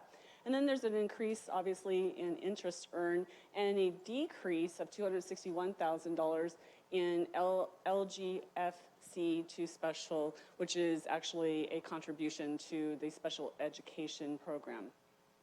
On the expenditure side, for that $2.4 million, I'm only going to hit a couple highlights here because you can see some really large numbers in there. And one of the largest numbers is right there in the center where it says $1.5 million or $1,570,728. And that's an increase in services and other operating costs, which is legal costs, independent contractors, conference and travel. So it's within those categories. One of the biggest ones within that category is a little over $1 million for the cost of the retirement incentive of the SERP. That was not put into your adopted budget, and the reasoning for that at the time, we didn't completely know exactly every dollar of that, and we were still finalizing an awful big piece of that at that moment in time as you adopted. And then another $388,500 in other operating costs. The conference and travel is at $54,350, and then another $112,910 in maintenance, agreements, advertising, memberships, interfund transfers, and just a variety of other little things. Then another big one that has hit into this category right at this moment is $888,490, which is the cost of the issuance of the trans. The original issuance premium was $355 $353,000, or just say $354,000, and then the interest due is $534,000. Moving on to restricted general fund, there was a total revenue increase of $1,706,996, and then there was total expenditures of $2,407,466, which is actually an increase over what we had anticipated it to be in the restricted area. Some of the reasons for these changes, these major changes, on the revenue side, I'm just going to pull out a really large one, well, two large ones actually. $489,574 in the 2018-19. That's the carryover from Title I, Title II, and Title IV, which is federal programs. That is not unusual for us to, we don't necessarily put those in when we do the budgeting. And what we do as we are going into first interim is start pulling those dollars back in and showing it in there. Then there was a really large revenue increase as $1,461,699, and that's due to PTA booster clubs and gifts that are being given to the district. A little hard for us to project sometimes how much those gifts are necessarily going to be and what those fundraisers are going to look like, but my gosh, we are very, very, very thankful to those folks out there that help us with that. On the expenditure side, I'm going to flip back really quick. That $2.4 million, some of the biggest pieces in there, as you'll see, is $1.3 million increase in books, which in general supplies and other textbooks. And then another large increase of $762,790, which is independent contractor consultants, other expenses, the conference and travel, and $127,956 in other operating costs, field trips, repairs by vendors, maintenance agreements, interfund transfers, and the like. You might say, wait a minute, didn't you just read all that? Remember, this is unrestricted, not on the unrestricted, so this is in the restricted side. This is something we always put in here just as a visual so that can kind of understand. The numbers haven't really necessarily changed from one year to the next or one interim report to the next, but the largest portion of our revenues are coming from our LCFF state, and that's at 62%, and the other remaining is all local revenues. And then on the expenditure side, we're looking at about salary and benefits right now are coming out to be about 83% of the total budget. And that just leaves a little bit on capital outlay services and other books and supplies. This one is something that we've seen many, many times. Sadly, it is actually kind of decreasing in fund balance at this point in time. But this is just talking about what the general fund, ending fund balance components are and what that actually looks like. And in this, we're looking at that top grouping there, and it says Fund 01, Unrestricted General Fund. As you can see, it says $22.4 million was what the balance was whenever in the general fund. And the current year deficit is at $8,831,346. And that, as you pull that deficit off of that other $22.4 million, that leaves us $13.6 million in ending fund balance. The other piece of this is actually those components of what is it that's in that ending fund balance. And as you look under there, it says below, excuse me, we are actually below the state recommended 17% minimum level for unified districts, which means 17% of reserves. We are really at, I believe, 7.82% is what our current reserve is. So we're almost a good 10% underneath what is actually recommended. As you can kind of look down through this, we start with that $13.6 million, then you remove out your economic uncertainties, which is the 3% of $5.1 million, then reserves for revolving cash or prepaid of $251,984, and then reserves for the deficit. So what we're doing is pulling out the dollars for deficits. for 2021 at $4.8 million, and then another deficit reserve for 21-22 at a little over $3 million. We do have a slight little tiny bit of money in there for a reserve for up to 2 months in the general fund expenditures of $396,000. With that, it really, to do up to 2 months at this point, we would actually need $26.8 million. So you can see what a huge shortfall that is at this point in time. For other funds, as we take a look at those, you can see that the adult education has been spending some money. They haven't increased in their revenues any whatsoever. However, they are doing operations, and it looks like they're actually spending some of their funds down. They do have an increase in expenditures of $59,931.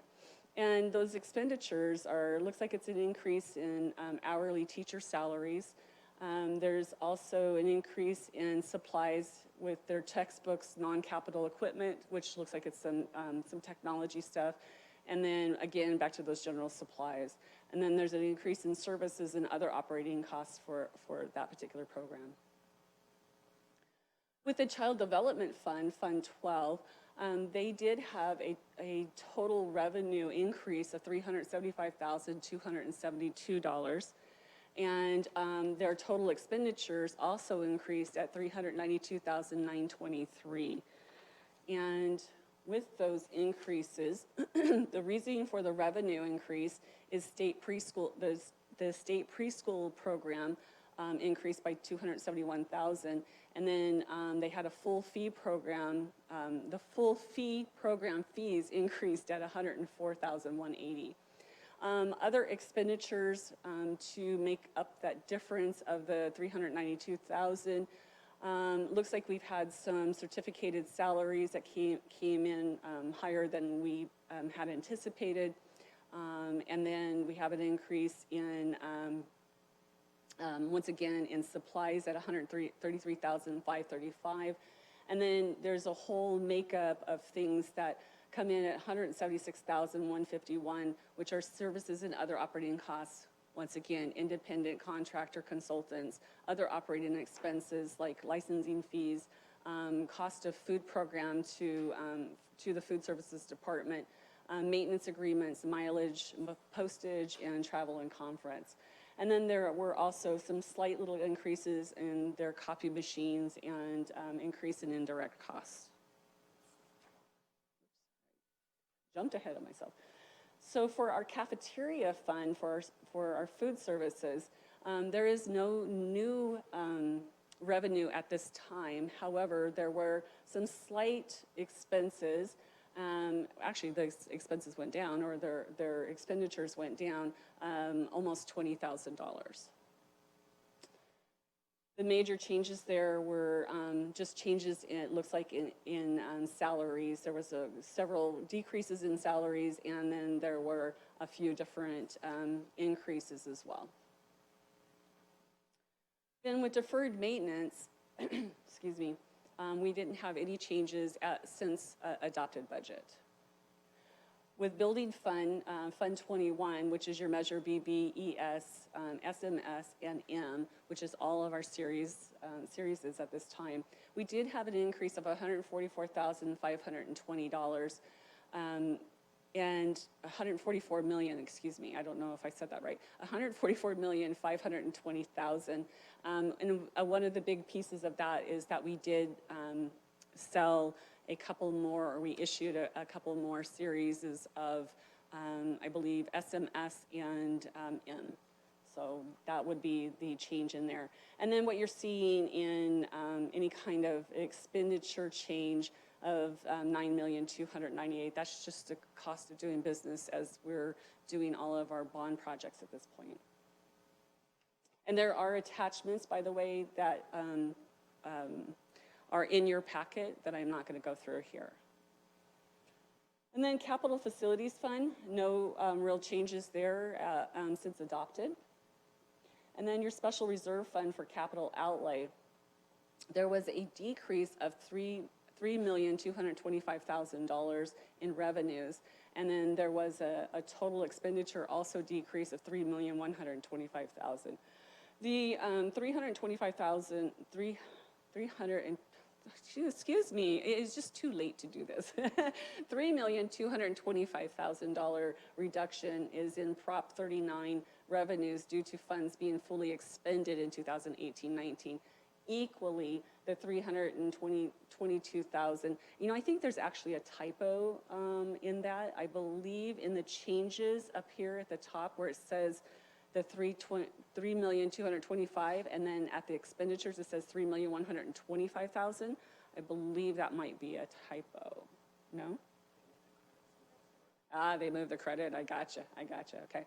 So anyway, the reduction equally, like I said, is in Prop 39 expenditures due to funds being fully expended again. And then there's where the 100,000's at. An increase in supplies for budget alignment, usually adopted at 100,000 annually. Then we have bond interest, and in the bond interest and redemption fund, we did have an increase of $16,102,102. And then we had total expenditure changes there, which was an increase of $5,126,685. And all revenue is updated per LACO via the county auditor controller's office. And our expenditures are also in that same category. So we adopted using the 2018-19 budget versus the first budget revision of 2019-20. Then we have a retiree benefit fund or for the OPEB. And in that, there is no changes at this time. So this kind of brings us to the multi-year projections. And in the multi-year projections, one of the things that we like to point out to you is what were the actual assumptions that were used to look at these assumptions at this point in time. And I think that's really important, being that we are talking about budget reductions and what have you. So the state revenue cost of living increases over the next 3 years. We used a 3.26% for 1920, and then we're being guided at 3% for 2021, and then another 2.8% or 2.80% for 21-22. The LCFF gap is fully funded. It is completely closed. We probably could actually start taking that off of there, quite honestly. Let's hope we never get a gap again. Then we have student enrollment declining each year, but at 10,351 for 1920. That's where we're sitting at with the number of our students. I believe we're dropping about 200 students per year. That's what I'm understanding.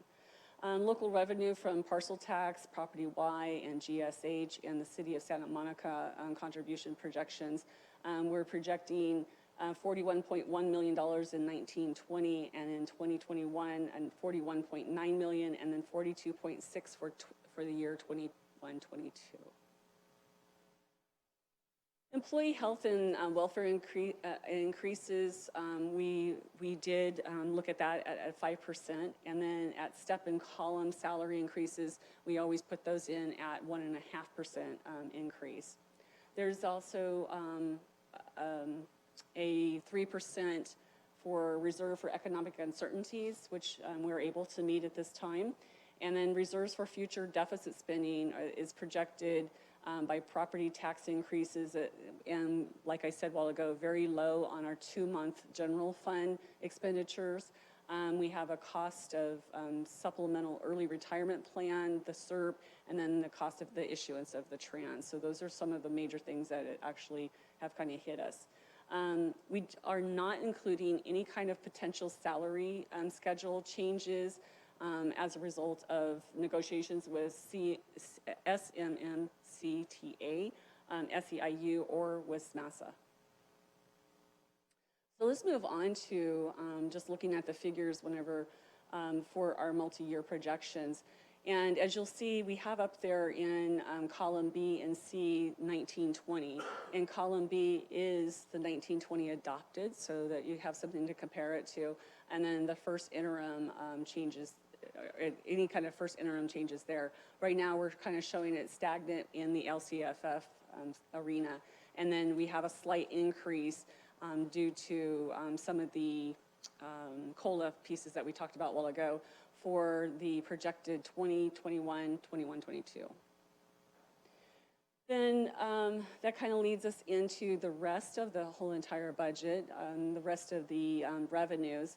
And as you'll see, column B, column C, there was a slight uptick, something we mentioned at the very, very beginning of the $602,302. And then there's slight upticks, excuse me, in column E and column F for the next 2 years. So here's where the rubber meets the road, I guess you could say. This is pretty much all of our expenses or expenditures. And as we said earlier, 83% of our salaries and our benefits make up the actual budget. So that's kind of the bulk you'll see in lines 24, 25, and 26 through line 34.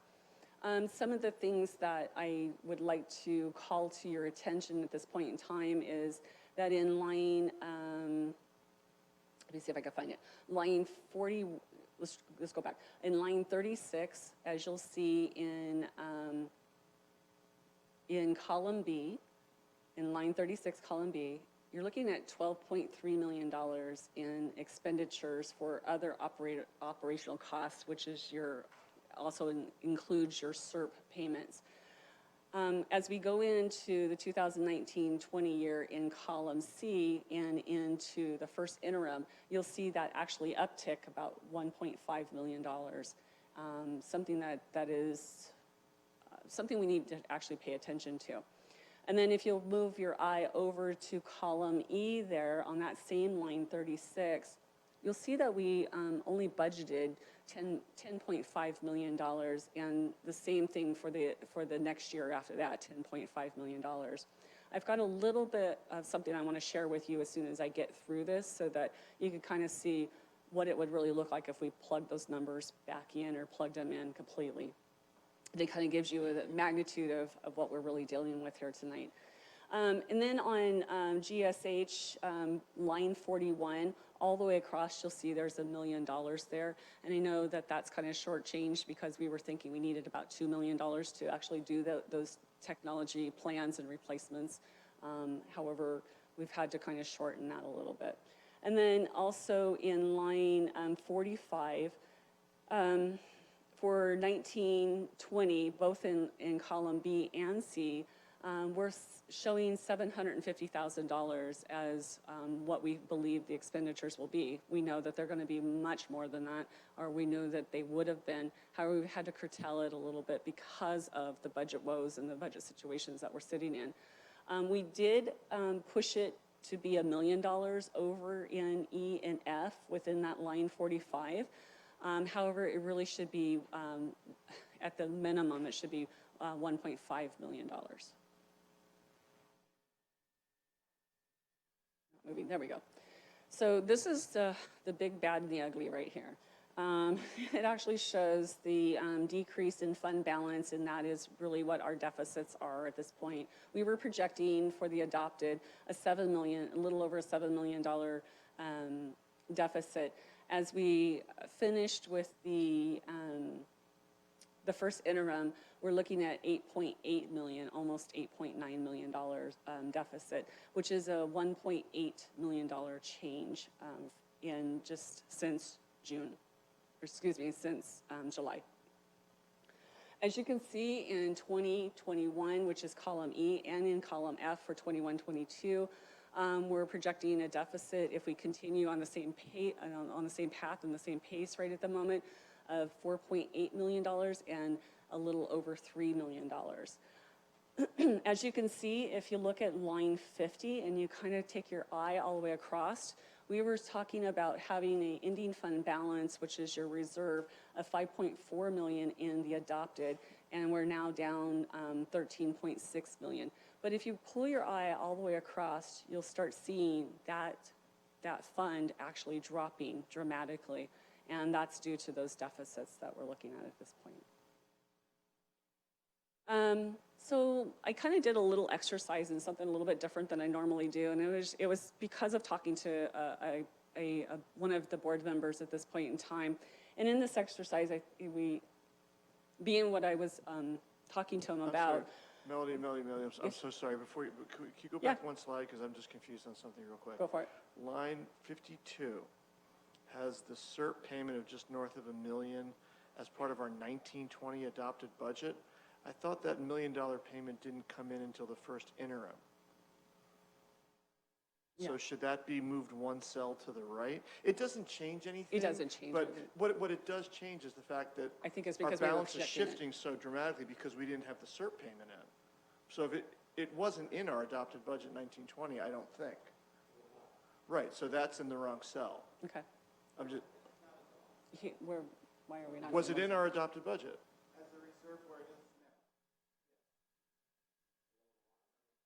Right, it was in there, but in a spot because you didn't know the final number of how many people it would be. So my question is, because it's showing up in that line item in the first interim, is that the right cell for it to be in on this chart? Oh, okay, see, because it has gotten moved into the expenditure, in line item 36, it was moved into there. And so it's really showing there, and now we wouldn't want to put that in line C and have it double counted. We were showing that in column B, this is what we were anticipating it to be. So in the adopted budget, you had reserved for it, and here it is below the line. And then in the first Correct. interim, it goes up into operating. Okay. Correct. Completely get it. Thank You you. both are right. Thank you. Thank you. Is that it for that piece? You're good? Okay. So in talking to one of the board members, actually reading an email from one of the board members, he thought, what would the multi-year projections actually look like without the budget adjustments that we did in the adopted budget? So you had, because we removed out of the other operating cost, which was that line 36 back there, we removed $3.4 million in anticipation that we're going to have to do some cuts, right? In GSH, we removed that $1 million that I mentioned a while ago. Instead of being $2 million, it's $1 million for the technology and the refresh program. And then in deferred maintenance, we removed, within a couple of years, anywhere from $500,000 to $750,000, with approximately about $4.9 million adjustments downwards. And I'm going to ask, I don't know why I'm going to ask Sarah to actually pull that up, and I believe she's probably put a copy of it in front of each and every one of you, and it looks a lot like something I want it to look like. It looks like a spreadsheet. It's colored, it's pretty. That's the only way it's pretty. Sarah, were you able to? Oh, okay, never mind. Sarah hasn't done it yet. I'm sorry. Yeah, we'll have to scroll down. I think what I'm going to do is, while she does that, I'm going to help scroll.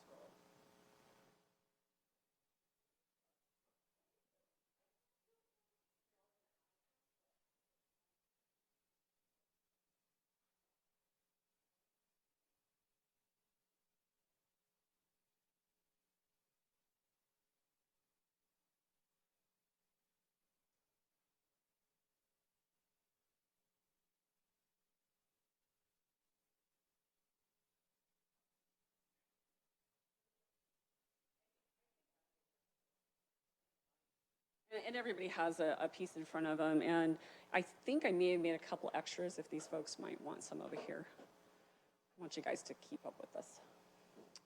So, like I said, what would have it actually looked like if we would have left all those dollar amounts in there and not anticipated that we were probably going to have to go through some cuts into those two particular years?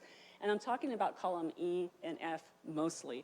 Anywhere where you see this bright orange or what have you, I was just trying to call out a number for you. went in and took those figures and took it back to $13.9 million for each of those years on line 36. And then drop your eye back down to line 41, went ahead and plugged in that extra million for the technology on each of those years, including this year. And then went and pumped up the interfund transfer out for our deferred maintenance back to the 1.5 million where it truly does belong.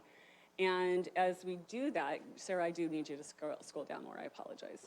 I didn't go down far enough. Just keep on going down.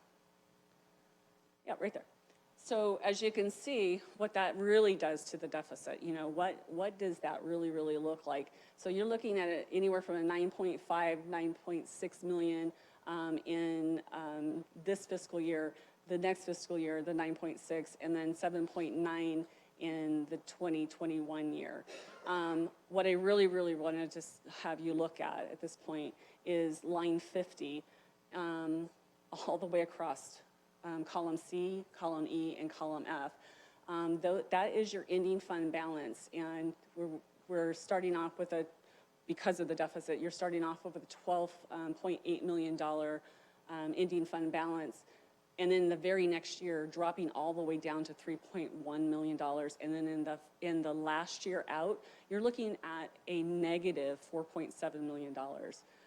Obviously, we can't function in that type of a way. That was the reasoning for knowing that we needed to pull some of those pieces back, and that is the conversation I know that we'll be having for quite some time. I think Ralph would like to.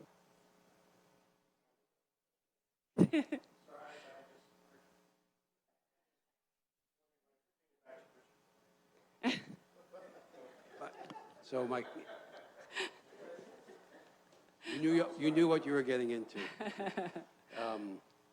My question is then on the, the one that we have in front of us. Yes. This makes assumptions of reductions. Correct. For next year of how much? It makes reductions of about 4.9 million. Is it that something like 4.9? Yeah. And in the following year? In the following year would be about the same amount, because if you pull it out of one year, it's going to pull it out of the other years. But it's not an additional 4.9 the second year. No. So if we pull out 4.9 for 2021, that gets us to what's in Pretty front of much. us. Pretty much, yes. And you were just showing us if we don't pull the 4.9 If you don't pull out, it, that's what would end up what happening. fools we are. Okay, I've got two clarifying questions as well. COLA 2020, at CSBA, they were talking about a number of, I think 1.8, it was like 1.78. I know that they're looking at changing it, yeah. They were pretty certain that that number was 1.78 or 1.79 for COLA. Yeah. Okay, great. And remember, this is as of October 31st. Sure, and the next question then would be, there are no CERP, maybe I missed this, because I'm missed cells. Are there CERP payments in 2021 and 21-22? And if there are, did I miss them in the budget? Yeah, they're embedded. Sarah, you could probably just take us back off of this and go back to the PowerPoint at this point. Excuse me. I will. If you reduce the other operating costs, there is a CERP cost that's in there. You're reducing it more, but some of it is filled in with the CERP cost. But so it's in there. See, it says right there, line 36. It says other operating costs and CERP payment, and it goes all the way across. But what isn't pulled out is everything. Oh my gosh, why did we do the CERP? All the changes, beneficial changes. Are back up in line. From not hiring certain positions and newer teachers are all in the salary and benefits columns already. So we don't see what they are. But that might be 2.8 or 3.8 million as opposed to the 1.8 CERP costs. Okay. But the one that confuses me is that line 36. You explained it, and I sadly didn't understand it the first time. So in your slide, in your presentation, on whatever page it is, the page that has 36, line 36 on it, we go from 13.877 down to 10.4 514. And that's part of the cuts that we were just talking about. Okay, so that is and what kinds of things would we be cutting that would go in other operational? A good piece of it would end up being any kind of legal fees or what have you. With a lack of knowing where to pull it from, we just kind of targeted something and went for it. You So know? that's Doesn't mean it has to be that. That's but. the most sort of, I mean, the rest of these are clear, you know, but this is the most discretionary, right? Correct. The other two you've got in orange, we either spend money on computers Correct. or we don't. We either do deferred maintenance or we do less. Correct. But that's sort of really the board's got to figure out where to find that money. Correct. Great, thank you. And it may end up coming out of the 83% that we are actually, you know, looking at instead. I know that there's going to be a lot of different conversations about that, you know. And when I say 83%, so that the people at home know what I'm talking about, whenever I said that 83% of the budget happens to be benefits and salaries, that's probably a bigger portion of where it'll end up coming from, unfortunately. Are there any more questions? Because we still have another quasi-budget item coming up. The one question we were talking about is the COLA doesn't affect us because we're basic aid. Correct. If they give one-time money, we get that, right? Yeah, okay, Yeah, good. we get it. It just depends on what category it comes in. And I mean, the last time there was one-time dollars, we kind of got it, but we didn't get it. That you was know, some so. of the only good news that came out of CSBA was there's the potential for maybe $500,000 coming our way this year. Yeah. And potentially, if Newsom does one time, maybe up to $2 million next year. But again, I know exactly where it's going to go. Yeah, we can't count on any gifts coming out of the sky. I know exactly where it's going to go. I mean, Yeah. it kind of goes into your line 36, you know, because we do have some legal fees, unfortunately, that are hitting us pretty hard right now. Does anybody else have any questions? Because we do have another presentation from Melody coming up right on the heel of this. So why don't we move to, do you need us to adopt this first interim? I do need you to adopt this Okay. first interim with a positive certification. Anyone? Maria moves, and then Craig seconds it gleefully. So roll call, Ralph? Yes. Maria? Yes. Richard? Yes. Craig? Yes. Lori? Yes. Yes, so that is 6. And Sarah, you probably want to pull that one up. So now we go to 11I, which is adopt resolution identifying the amount of budget reductions needed in 2021, 21, 22, and 22 for LACO. So that's Melody, take it away. I don't necessarily have it right at this minute in front of me, but the one that was actually posted in your board packet is an old version, and I have brought a newer version tonight because I've had a few conversations with a few different board members that said, whoa, this is pretty generic. Think we need to probably talk about it a little bit deeper and get something a little bit more concrete in here. And so I took another stab at it yesterday, and in front of you, if Sarah has passed it out, poor little thing, I'm working her to death tonight. That or we could do it.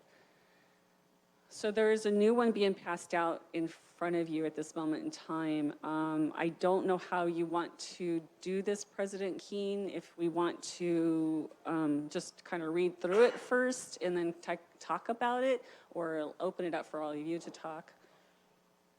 I think the first thing is to preface the need behind this, which is LACO sent us a letter because of the state of because they're afraid our reserves have fallen below a certain percentage that they monitor.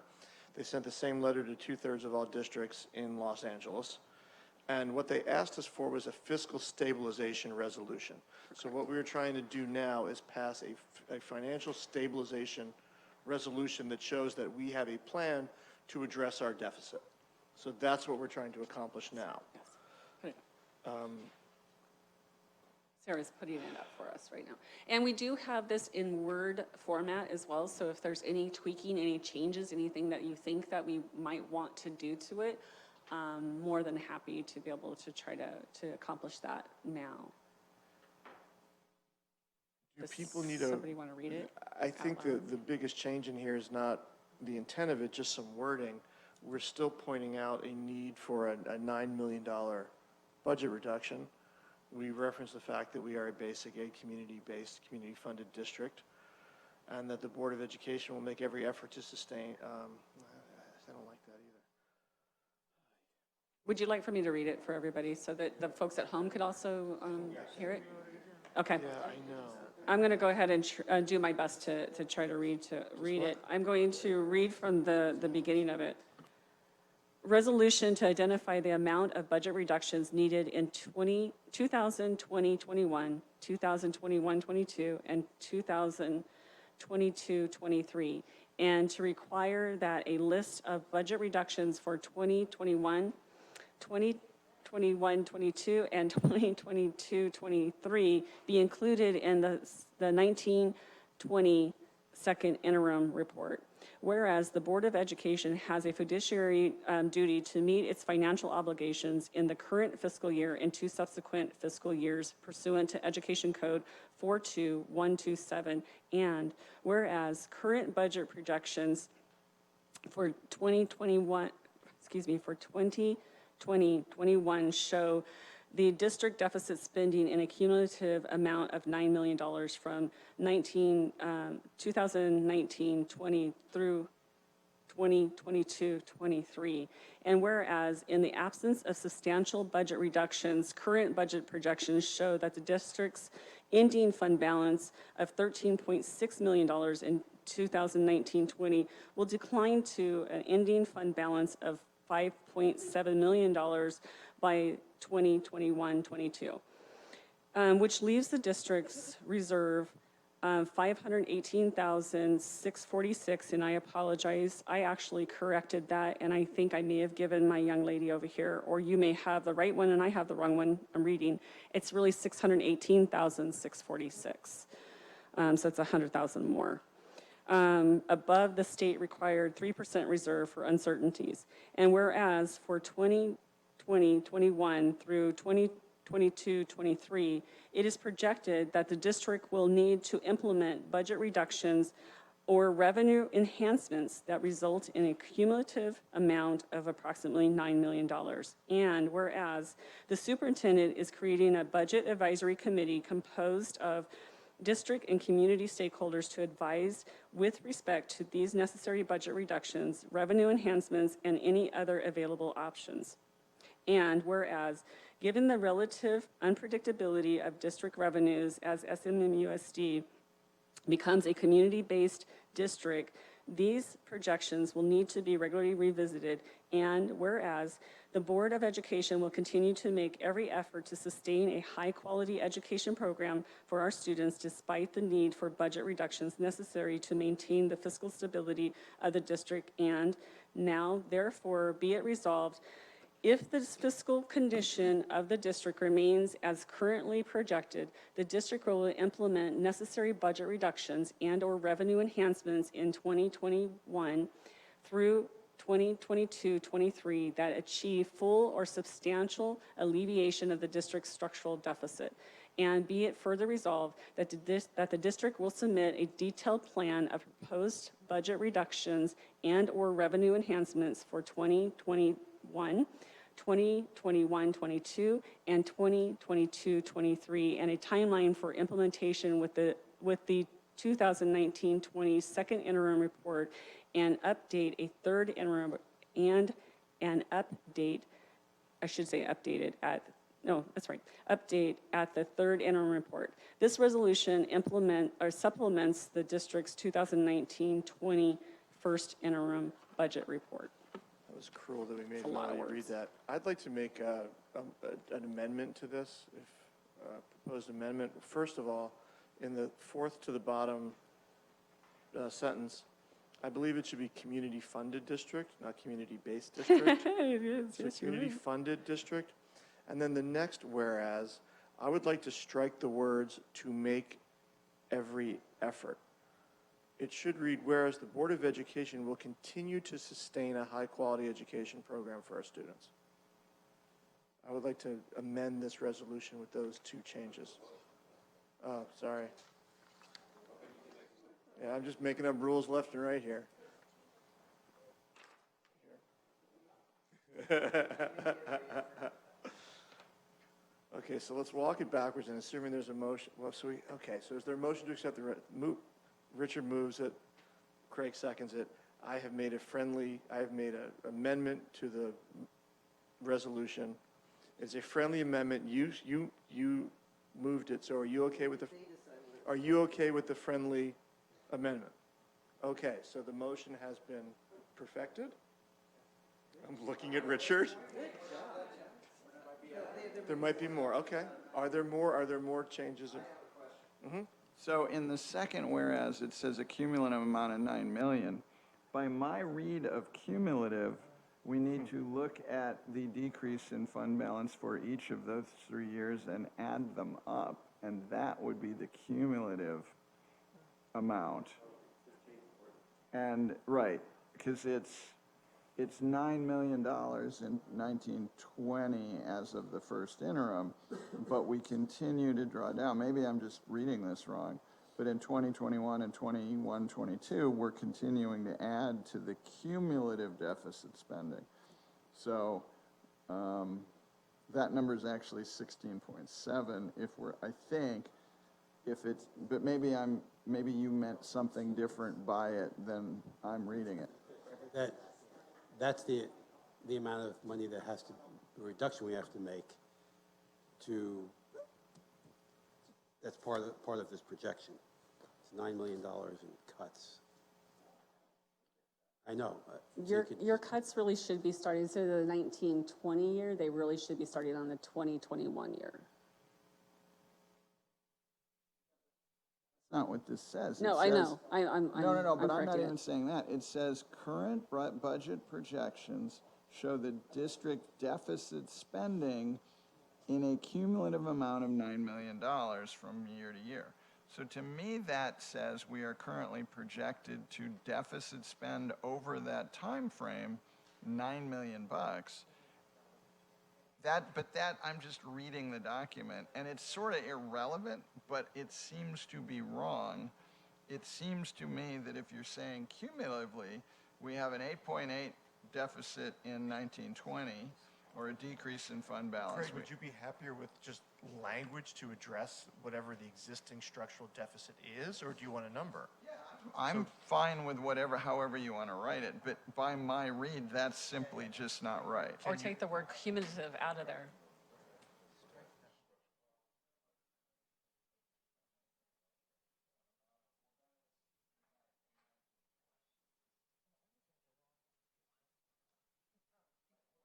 Let me ask, is the purpose to identify how much we're deficit spending over those 3 years?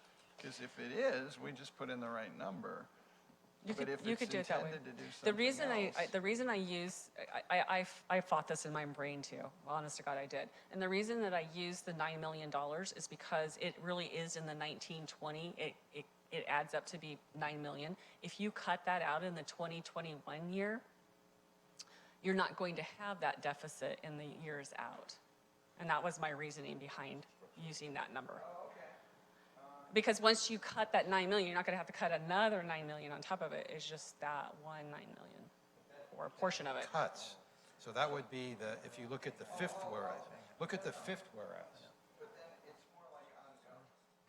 More like ongoing, except that it isn't exactly ongoing because it reduces. It reduces a little. But maybe that's. Look at the fifth whereas. Or a beginning amount? Right, but I mean. Well, you might not need this whereas. Well, yes, So, sure.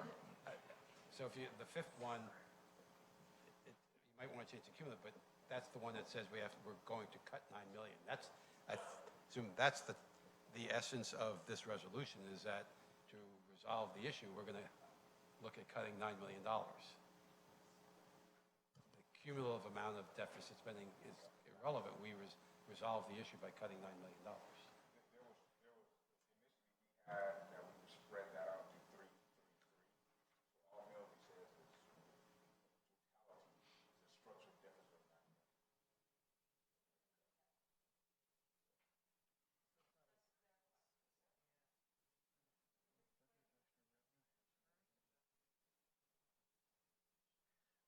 I mean, we could take a number out of that sentence entirely and just say implement budget reductions or revenue enhancements that will result in an elimination of the deficit. 'Cause we don't know, if we're arguing over 9 million, let's just put in the word structural deficit.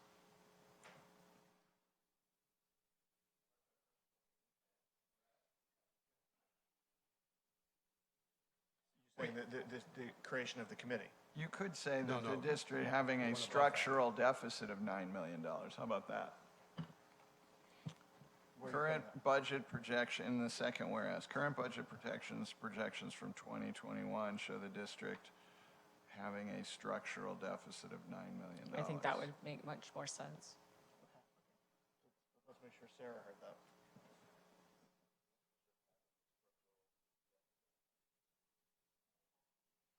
Current budget projections for the 2021 show the district having, so here's where we depart, having a structural deficit of $9 million, and then you strike the rest of that whereas.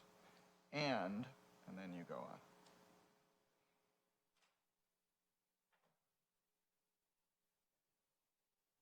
Anybody else?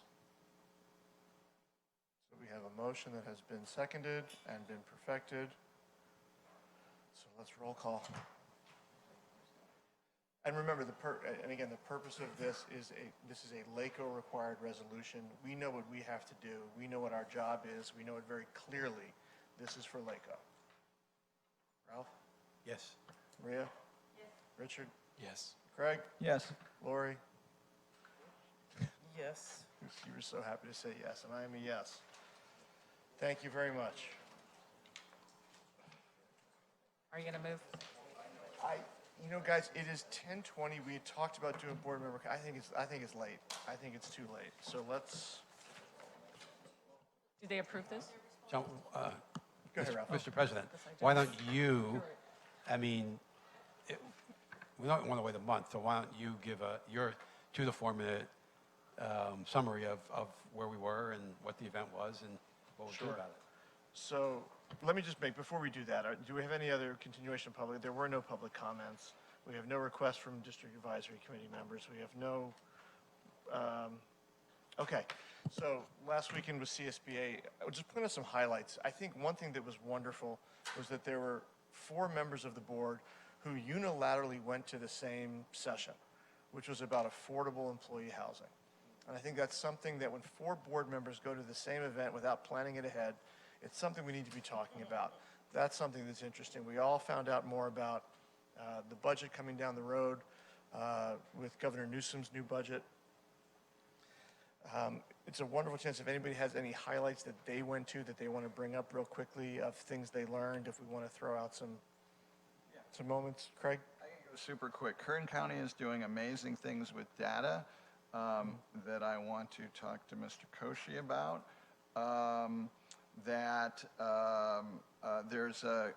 There's community schools working in other parts of the state. They call it Community Schools 1.0 is sort of the push in mental health supports community.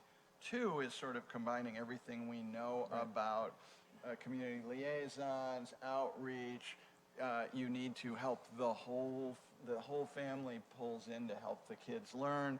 That's a really cool thing, the 2.0, and a former Malibu School Site Council, 11-year person is at UCLA, is one of the intellectual leaders of that field. And that's another topic that a lot of us went to, wellness centers, community centers. And one thing that I want to add to that, the idea of centralizing services. So when students are on a campus, and as we're building out, and maybe when you guys are in the facilities DAC, the idea of having centralized for academic service, counseling service, mental service, health service. As we build, let's build with wellness centers in mind, maybe, which I thought was very interesting. Anybody else have something they want to add, Ralph? Well, just that there are 2 measures in our future that impact education. One is it in March, the election? And just tell us what the proposition is numbered. I don't know the numbers. One is a state bond, construction bond, and then in November we'll. Prop 13. 13. Prop 13. Well, and then Prop 13 is, that election is in November, which would help resolve the split would create a split tax roll, so commercial properties would be reassessed on a more regular basis. The only thing is with all the rest, but just in particular that I went to the Cinema Youth Project presentation on project-based learning. It was interesting because I think it would be one of those positive that we might look into for our kids in the more diverse schools, because I think it's really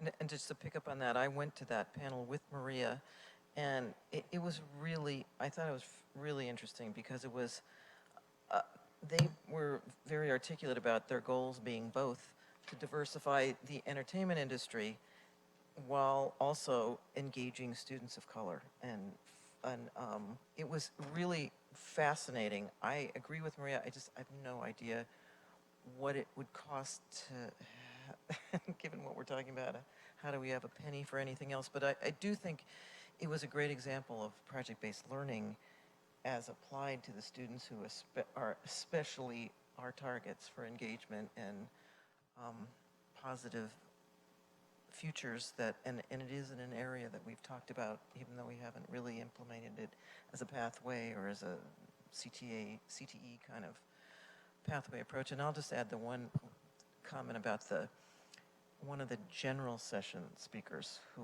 I assume we were all there for.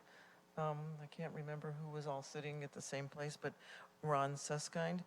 I'm hoping that Craig, since you're the technology guy, that they're going to post it and you can clip it and we could not only share it amongst ourselves, but share it maybe on our website. Because this was it was an incredibly both entertaining and moving talk about this person's own experience in his own life with his autistic child. He's a Pulitzer Prize winning journalist, and he's very funny, self-deprecating, about his own self. But I just felt like it explicitly raised issues about students with special needs and his story, but it also, without question, spoke to universal issues about how we engage and reach and ignite the passions of every child. And so it was incredibly moving, and those are the kinds of things that the individual sessions are often really great, but they really try hard and sometimes really do well at finding general session speakers that really make you think bigger picture or really reach you in a way that is deep in terms of what every school board member in every district is there for. And this was just one of those moments. And Richard, you would love this. And so I hope that, and I know Craig's working on this. I just sent our Sarah Warrenbrock the thread that I've been having with Sarah Bradshaw of CSBA. She forwarded it to somebody else. If there's some way as a district we could ask CSBA, it might be more powerful than just me. So she said, I don't know, but I forwarded it to somebody else. Maybe we follow up with them and say, as a district, we'd love to get it. Three other things. One is, it's worth stating, this conference is really unbelievable. I'm not a fan of conferences. Every single session has something worth learning, and most of them have a lot worth learning. The other two things that I didn't say one is there was a session on open source free textbooks, which they were super pumped up about and very happy with. So talking about things that don't cost money and then savings money. And they had really cool things to say about how they're customizable and the curriculum's customized, and it works much better than buying it from a big tech where you're stuck with it. Like, you can pull pieces out. It's really cool. And then the other thing is, we went to one on student voice, and the school district 3 times a year has student voice, and they have a single subject like stress or APs or poverty or mental health or blah, blah, blah, blah. And they get a bunch of kids in a room and they talk about it and they listen to it, and they're included in the district thinking about how it does things. That was pretty darn cool too. I think that the last takeaway from the whole thing is it's really fun for us to spend. I mean, I'm speaking for myself. It's fun to spend time as just friends and colleagues, just hanging out there and just talking about our own lives, our own families, and education, and why we do what we do. And I think it was a great bonding thing as well as a great educational event. It was very useful for us. And we talk about conferences. This one has value, real value to us. So on that note, let's go home adjourned.